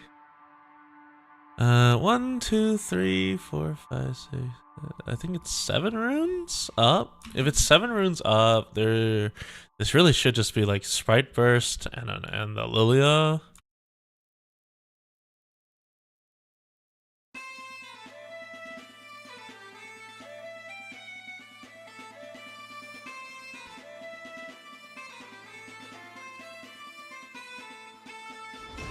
Sprite Burst at 7 goes here, clears TDW.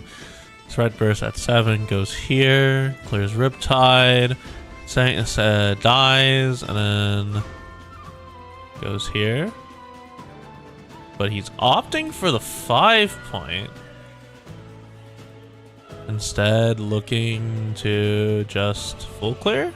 Ooh, the charm. That is correct. That is the correct play if you had charm there. A little disappointed he didn't have the charm play earlier, but it is what it is. Clear Thousand Tailed. Clear Riptide.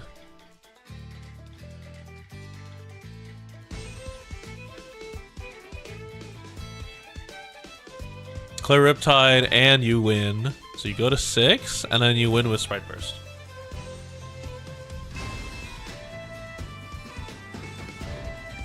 So you lose the Conquer point, but that's honestly pretty good. And then as long as you have a Sprite Burst in hand, you win. So the key thing to note is that Sprite Burst or Sprite Fountain next turn and you win. The Lilia has not drawn a unit. I don't think the Lilia has played a unit aside from the Lilia. So if the Lilia has run out of gas and has not drawn a unit, the LeBlanc could theoretically stabilize here.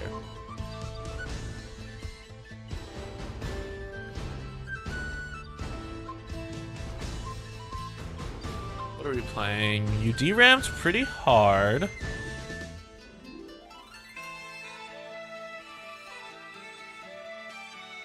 You went from 9 to 6, so you're up to 8 runes. Considering tapping out... Was that Gale? I think that's Gale wins.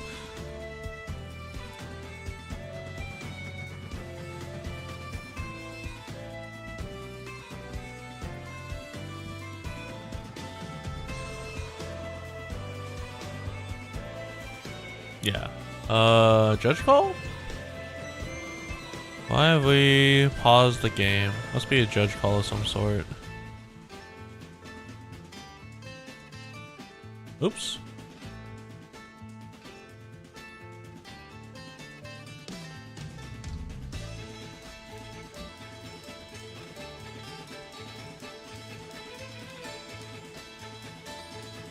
Blast Mixologist?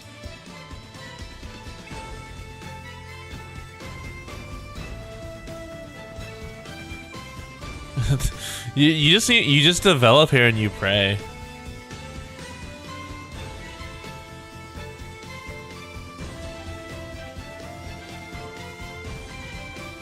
Yeah, the worst part about this was not hitting 2-drop. Not hitting 2-drop and getting resources from your death knell was really brutal. Not hitting 2-drop and then finding a 2-drop after was awful.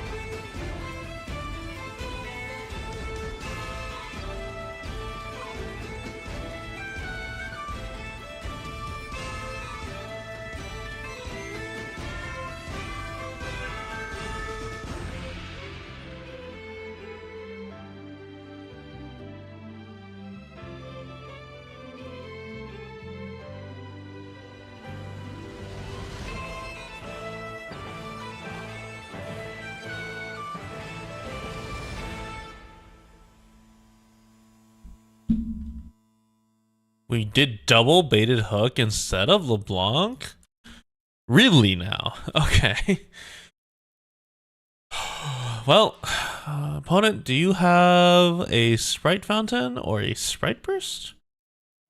Look in hand, I see a lot of Defies. Stupefy looking for...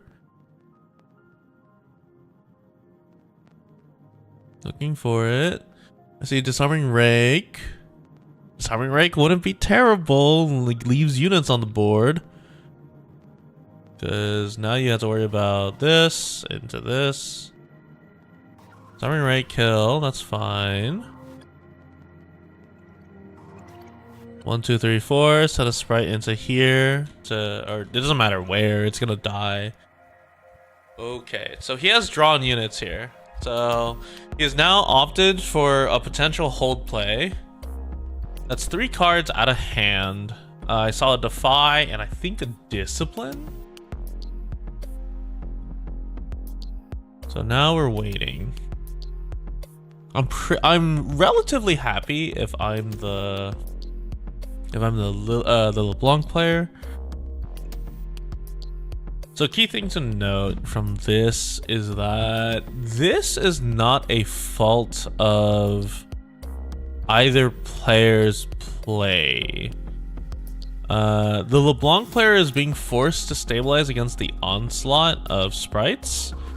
And there's not much he can do. He needs to hold 10 might here. If you hook to potentially 11 might, you're fine. You play LeBlanc here to bring Glass Mixologist here. But you need to hook to revive Karthus here. And then bring a Ruined Rex and like a Dignitary to here. So that you can just win.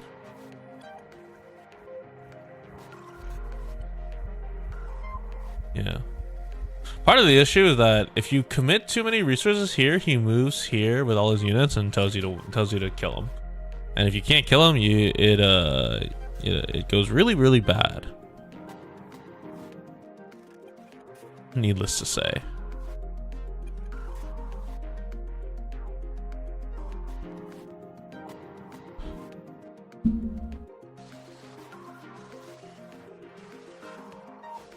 Yeah, so LeBlanc player is very not happy here. Yeah, so he's looking at the 5, looking at his trash, deciding what to revive, but what did he hook into is the question. Currently presenting 6 might right here. Oh my god, he hooked into a... Okay, so Harness Dragon, you use Harness Dragon, put it here, and then you kill that.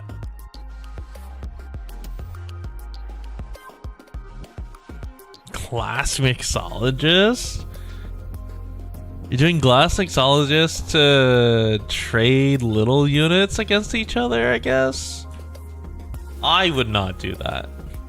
My opinion is that we don't have enough little units in the trash to warrant a Karthus play. It really should just be... Because we already guaranteed the revival. I feel like it's Harness Dragon, kill that, tell him to have sprites. If he has sprites, you lose the game anyway. Because he goes sprite here, then holy shit, he's doing it again. Okay, fair enough, I guess. Double Death Note, revive Dignitary, revive Soaring Scout? No, revive Soaring Scout, revive Dignitary.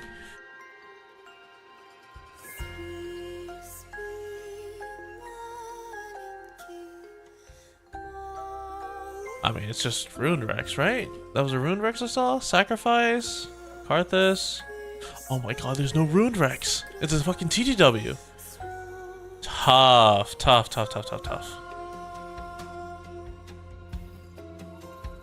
Yeah, this is just your baited hooks are not hitting. Yeah, and now because you've created this fucking mass swarm, you run the risk of just let him walking over and holding. This is part of the issue with baited hook.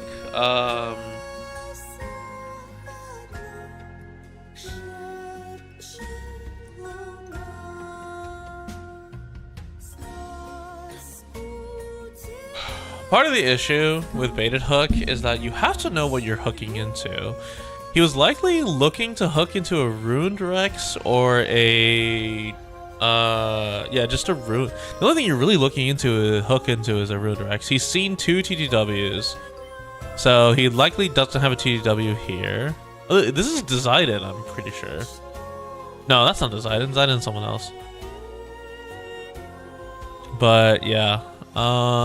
Sprite Burst? 1, 2, 3, 4, 5. Sprite Burst. Lilia. Discipline. Presenting 4 to 5, 3, 6. 6 might kill Glass Mixologist. He has no units to revive.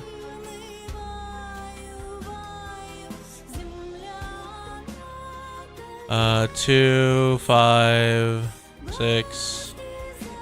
9 might equip Brutalizer, goes to 5, Discipline goes to 8, then 9 clear. Discipline. Yep. Yeah, so presenting 9 might now. Oh, that's 8. Yeah, no, that's 9. So presenting 9 to 9. 9 to 9, Rake, and then Sprite. And with only 1 up, you lose game 1. Yep.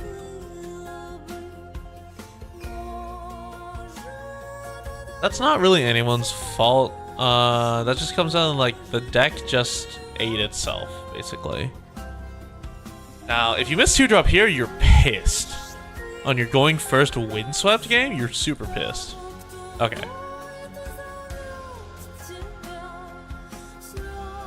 This should always just be Lilia.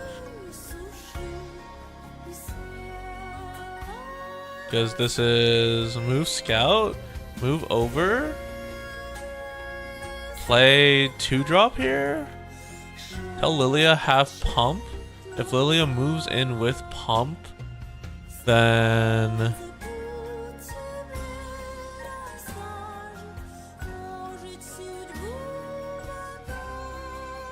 this is kind of hard to stabilize. Because the issue with Lilia can match. Because it'll go down to 3 energy. So go here, keep 2 for pump. Play LeBlanc everywhere at once. Tell Lilia you have to reserve for pump, but then Lilia just goes, go here. Sprite generation. Conquer, go here. Sprite generation. Pass. LeBlanc goes here. Have pump, kill LeBlanc. Yeah, keep 2 up for pump and cry.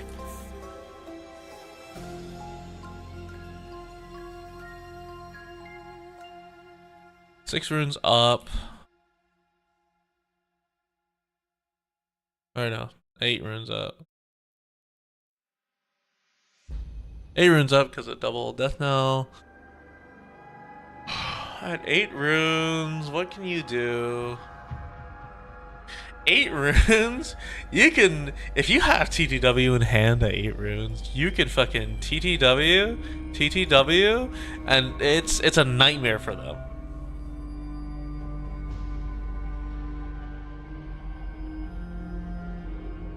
And honestly, you're not even mad at that. That's a super good trade.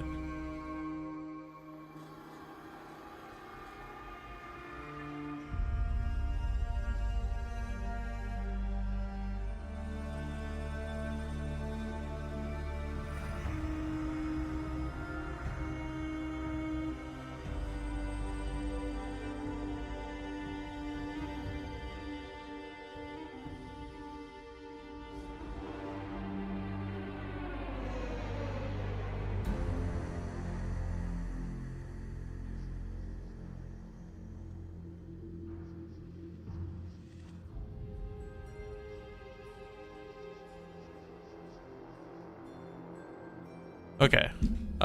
So yeah, you look at his. Gil's like, well, there was only one really fucked up out, and it was this. So, no, no, you have two. It's two runes. Double on guard trades. No, doesn't even trade. So what's the point of LeBlanc here? I guess extra might to defend against. 1, 2, 3, 4, 5, 6, 7. So it goes 1, 2, 3. Okay, it's to defend against the Sprite Burst. Defend against Sprite Burst. You send Irrelity into there, and then you kill it on open.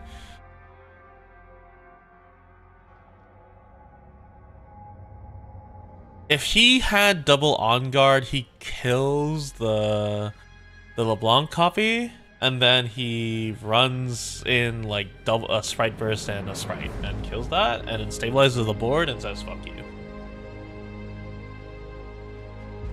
You are never holding this shit. You are always sending it. You're always sending it to go to 4 points.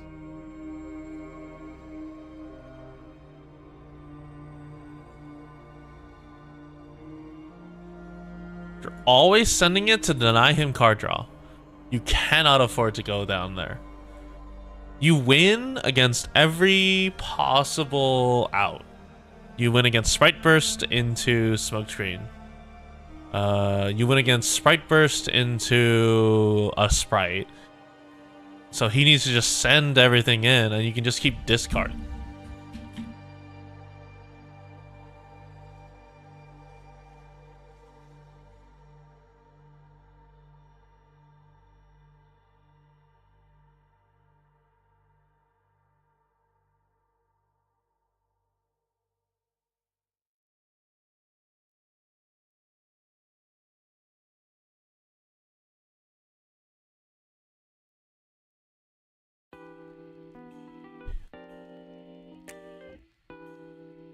Okay, so then 1, 2, 3, 4, 5, 6. What do we have left here? Like, what do you even have available to you? Riptide? Okay, Riptide, kill that. That's fine.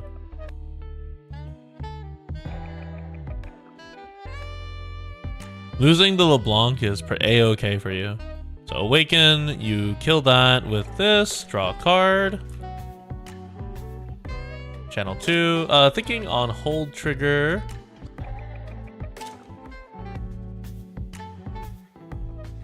You really should just send it.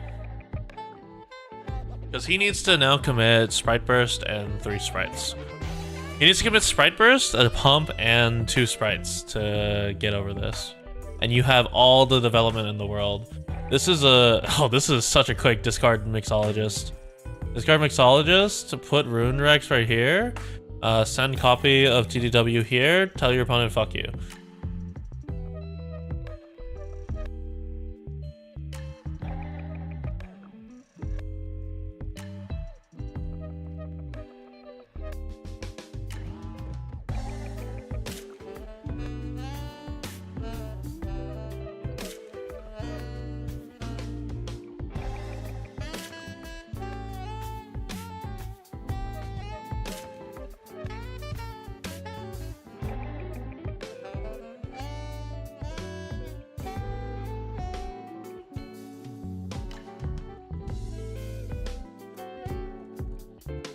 Really, you're gonna give up your Windswept position? Giving up Windswept is very funny here. You are in a position to have 2 turns, but I feel like Windswept is so strong to keep here.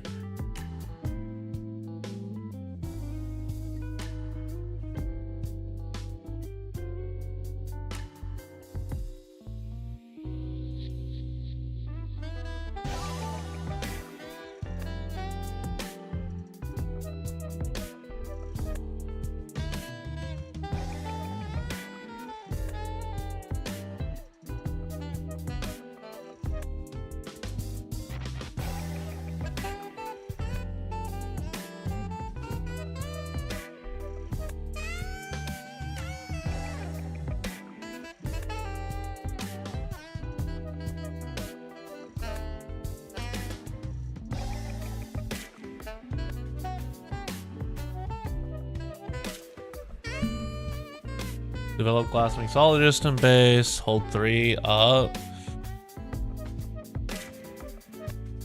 Yeah, I was like giving up the windswept is so weird in my opinion. And we discarded ruined for that.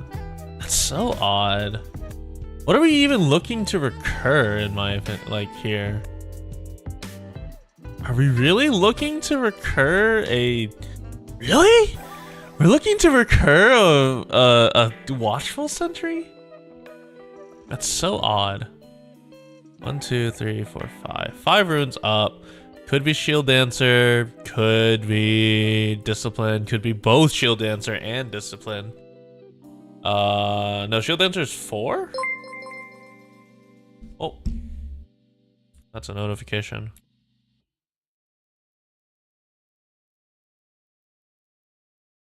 Thank you for the follow.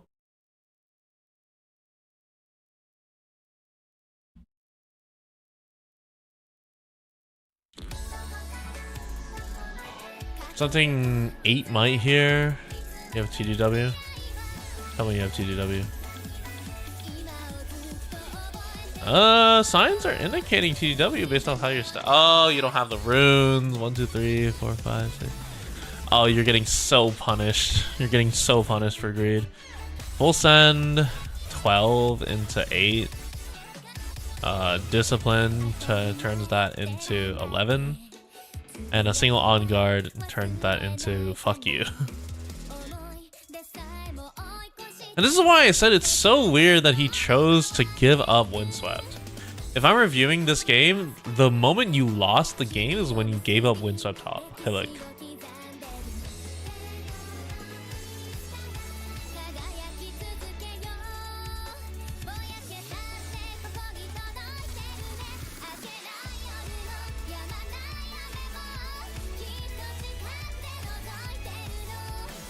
Wait, hold on. It was a vibe, but what was...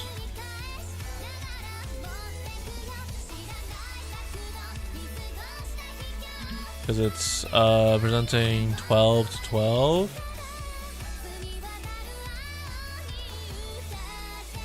Oh, and the stun? Okay.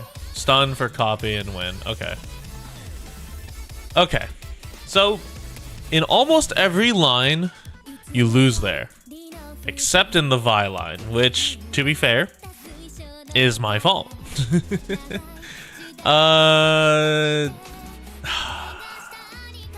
Vi line, okay.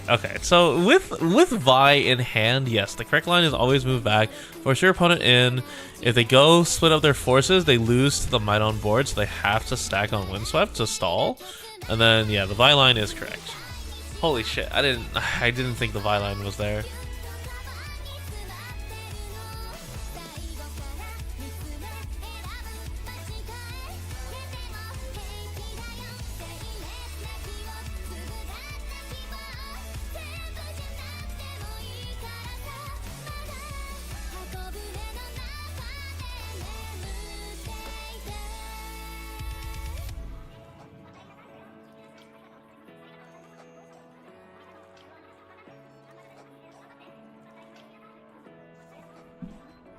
Okay.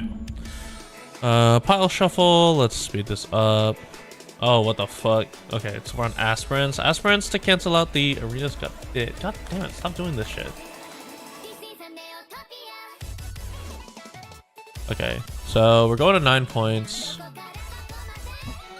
Mask of Foresight's pretty good. Go 3. This should just be play LeBlanc pass.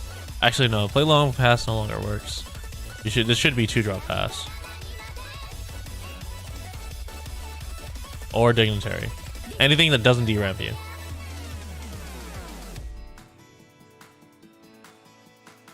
Yeah, that's good. Yeah, I really should increase the speed of these. Lilia pass is good. Because you know that if dignitary walks up, dignitary fucking dies. Or dignitary trades and you just discipline. And also, dignitary, you just do Lilia, send sprite in, trade, pass. Channel 2 runes? Yeah, sure, buddy. You got it. Obviously, it all comes down to what does he develop on... 1, 2, 3, 4. What did he develop on 5 runes? If he develops Glass Mixologist here, it's actually fucking goated. If he develops Karthus and 2-drop, then you're crying.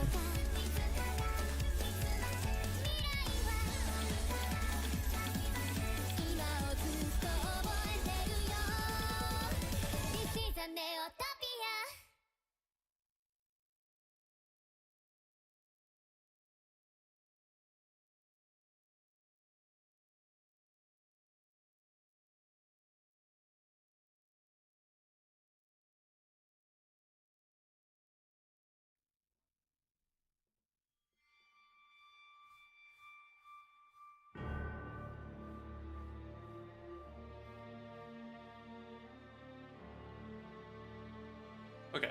Well, there's the Glass Mixologist. Wow, I am a master at prediction. Oh my god.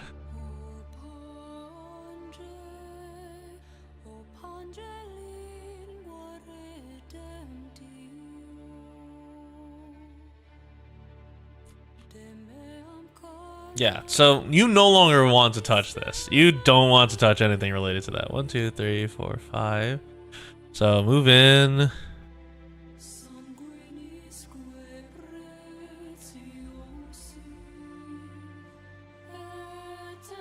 I mean, technically, line is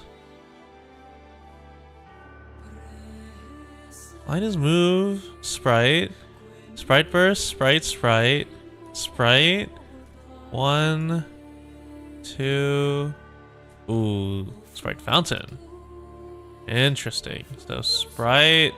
So 2 sprites slam in to kill this guy. So that just Soaring Scout gets revived. Oh, do we have pump? Do we have... We have a second Mask of Foresight. Oh my god. So you should always revive. You should revive Scout to here. No, you should always revive Scout to here. It's a long-term game. Soaring Scout doesn't do anything. You need to reserve. Well, actually, yeah, no. You should always revive it to here to trade. Because Soaring Scout on its own doesn't do anything, but if you can channel 3 runes next turn and just develop like LeBlanc and then someone else, it's super good. There are arguments to doing like Soaring Scout keep here, but I mean, how the fuck you were never predicting this. Double Mask of Foresight is like super good.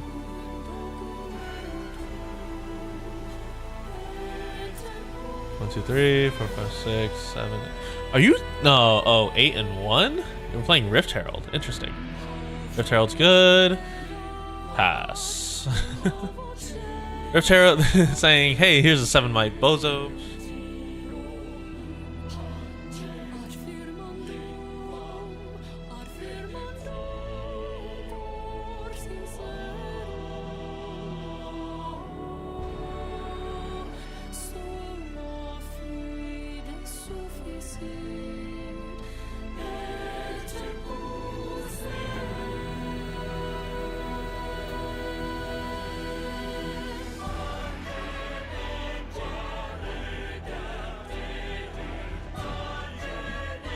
Yeah.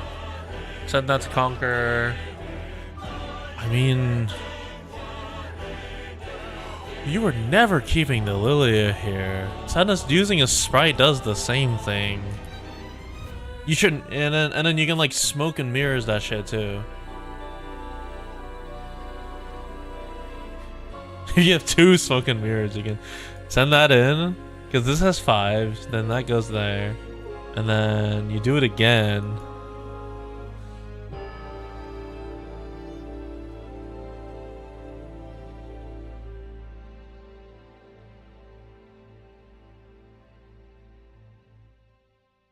Okay, so we make a sprite, we put the units back, and then, yeah. One discipline means you win on aspirants, and you trade on arenas.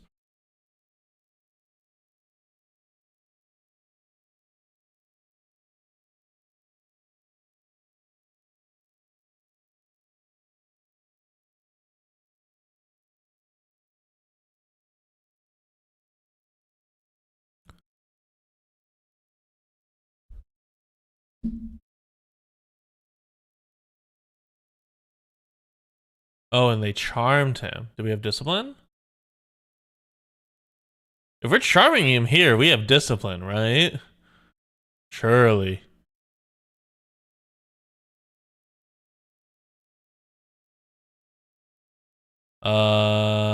This is TTW. This is always TTW. You have to TTW here.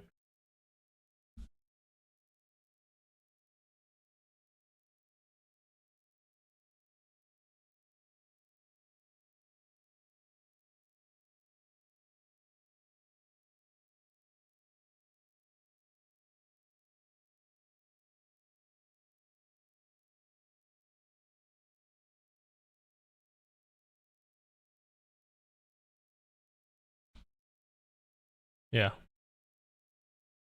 So discipline's expected. You replace it itself. Play any unit. You have Riptide? Yeah. Okay. Or Ruined? Yeah. Okay. So then Ruined, and then Ruined and Thousand Tail, and then you just fucking slam that shit. Ruined Thousand Tail, and it becomes almost impossible for him to play. 1, 2, 3, 4, 5, 6, 7, 8. 8. Go Thousand Tailed here. Ruined Rex here. Slam down a discard for Ruined Rex here. 12 might. Thousand Tail is sitting here. Tell him that next turn something is dying, so you have to address this battlefield, but if you address this battlefield, you lose the game.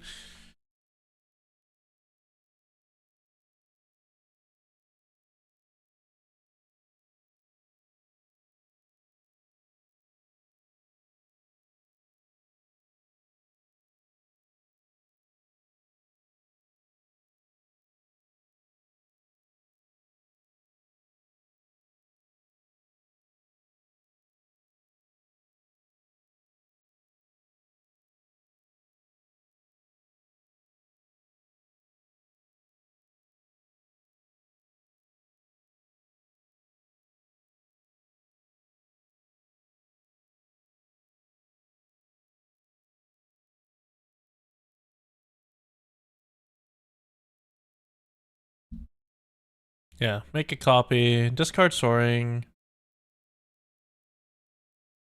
I guess it is an aspirants game. Using TW early is really bad.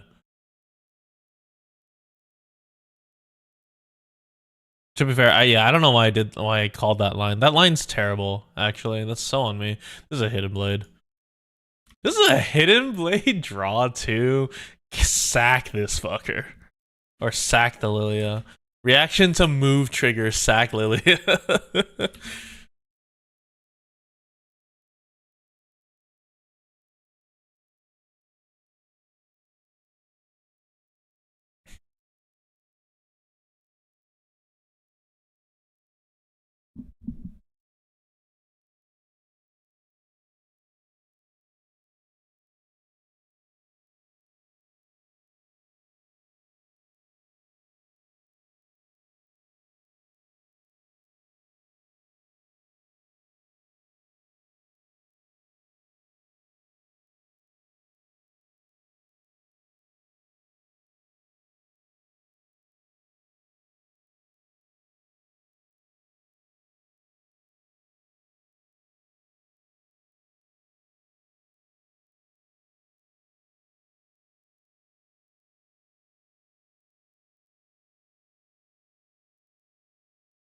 Do.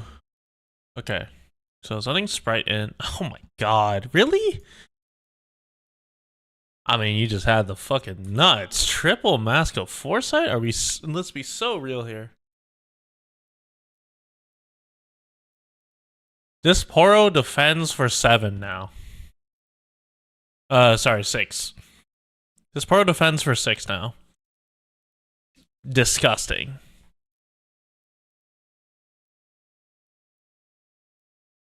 Kill Lilia. That is correct. You always kill the Lilia.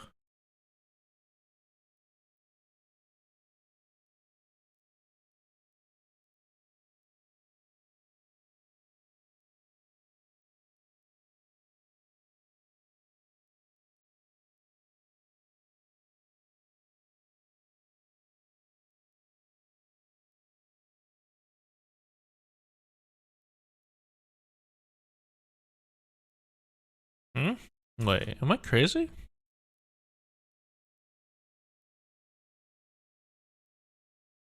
What the fuck? How did we...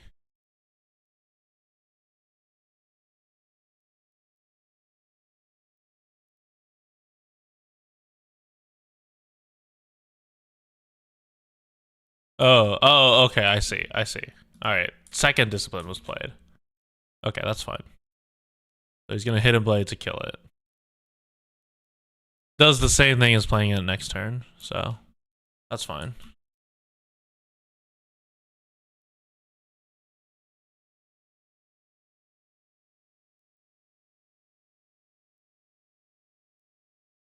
So all three disciplines have been used. You see all three Mask of Foresights.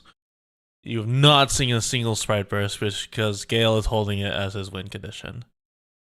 So you have to get onto a battlefield somewhere.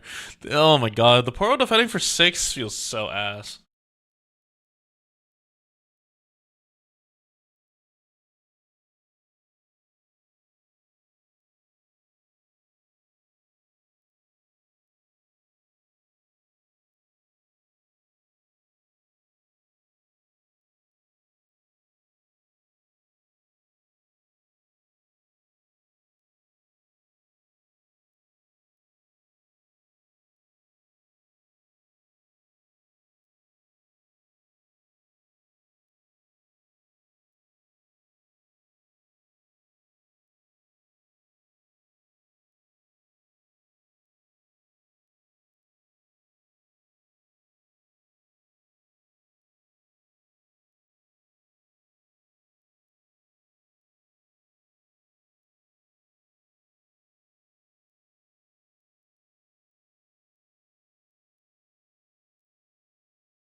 The Weisstein is correct. My music stopped playing. The fuck?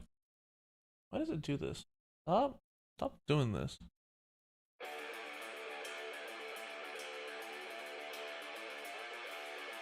I didn't even realize that my music stopped. Okay, we're gonna probably cut it after this. Yeah. All in all, I mean, like, so the Lilia game is very interesting because he probably has had Sprite Burst by now. He's just reserving it because there's no point. You're only at 5 points. He goes to 7 next turn. If he can clear.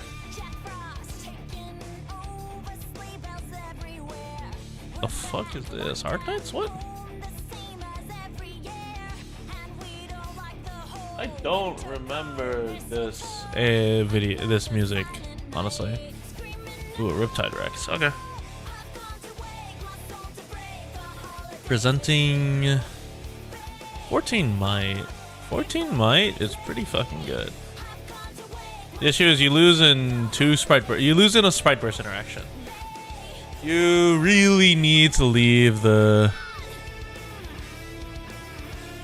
here. No salvages? No salvages when you know Mask of Foresight is a thing is kind of crazy. He's either not seen it or he's not drawn it.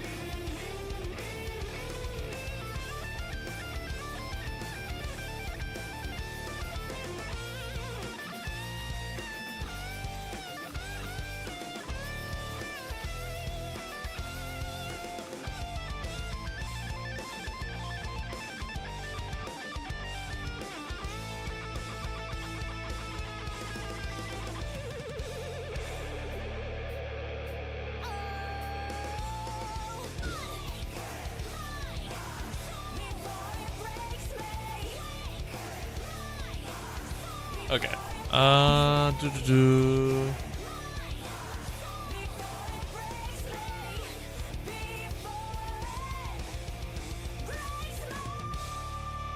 these random windows open?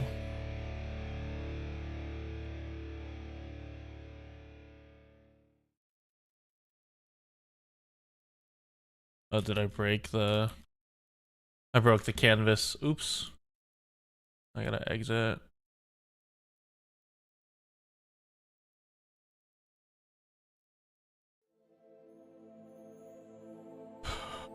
Okay. But yeah, I mean, this is... The correct play is you have to Riptide here. Because you no longer lose to a Sprite Burst interaction. They have to commit Sprite Burst, and then the Lilia. Sprite Burst only go to 6.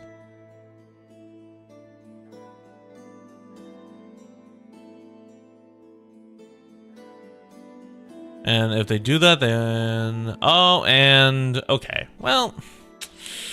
Oh, man. Yeah, that was the only out. And there's not much you can do as the LeBlanc player. Like, I feel like you've put the units as to the best of your ability. You have no way of knowing that he's gonna draw, like, have Heart of Dark Ice as well. Heart of Dark Ice super good in this matchup.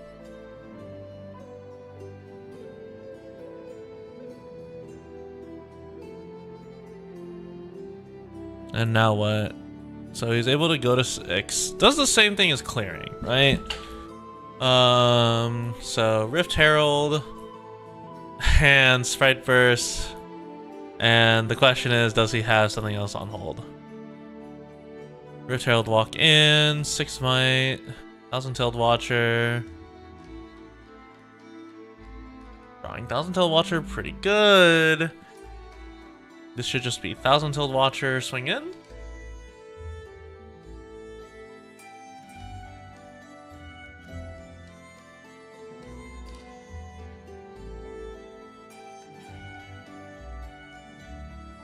Really, we baited Hook?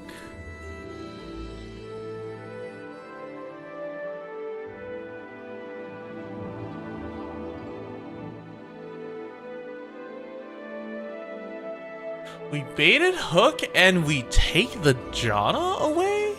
But the okay. Or no, we take the Riptide away. That's interesting.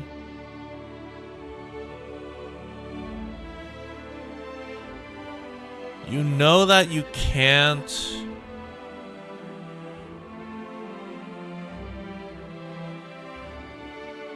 Oh, so you're required to Janna, and then...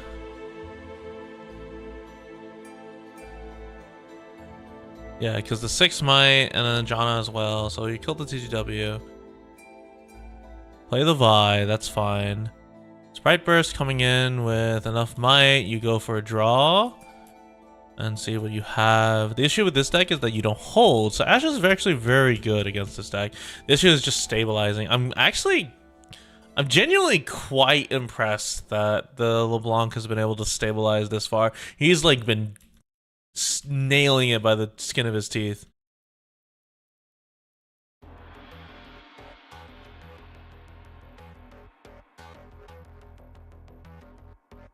A second Riptide Rex, really?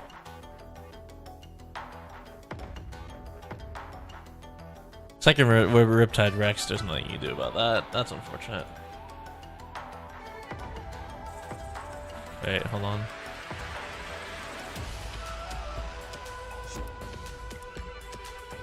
Yeah, I mean, that was a top deck, right? So he just mirror images and...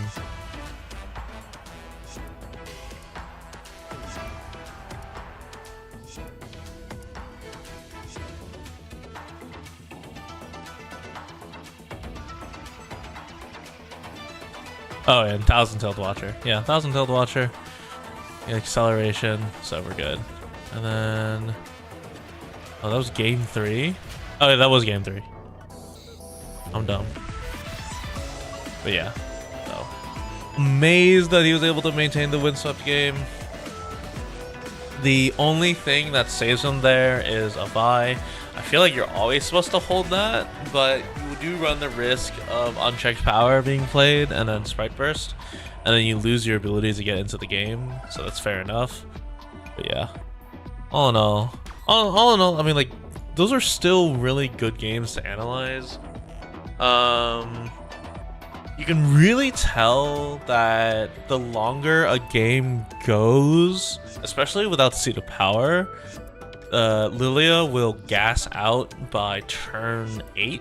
Especially if you're forcing the Lilia to burn resources to conquer. So you need to attack the hand of Lilia. Lilia can't keep units on the board, then it's almost impossible for Lilia to like actively win. Aspirants definitely helps there. But yeah, you just gotta attack the Lilia hand. Triple Mask of Foresight honestly might have sacked him. You're fine with 2, but triple is a nightmare. So, all in all, pretty good. Okay, that's it. I'm going to bed. See y'all later. Where the fuck is my ending screen? There it is.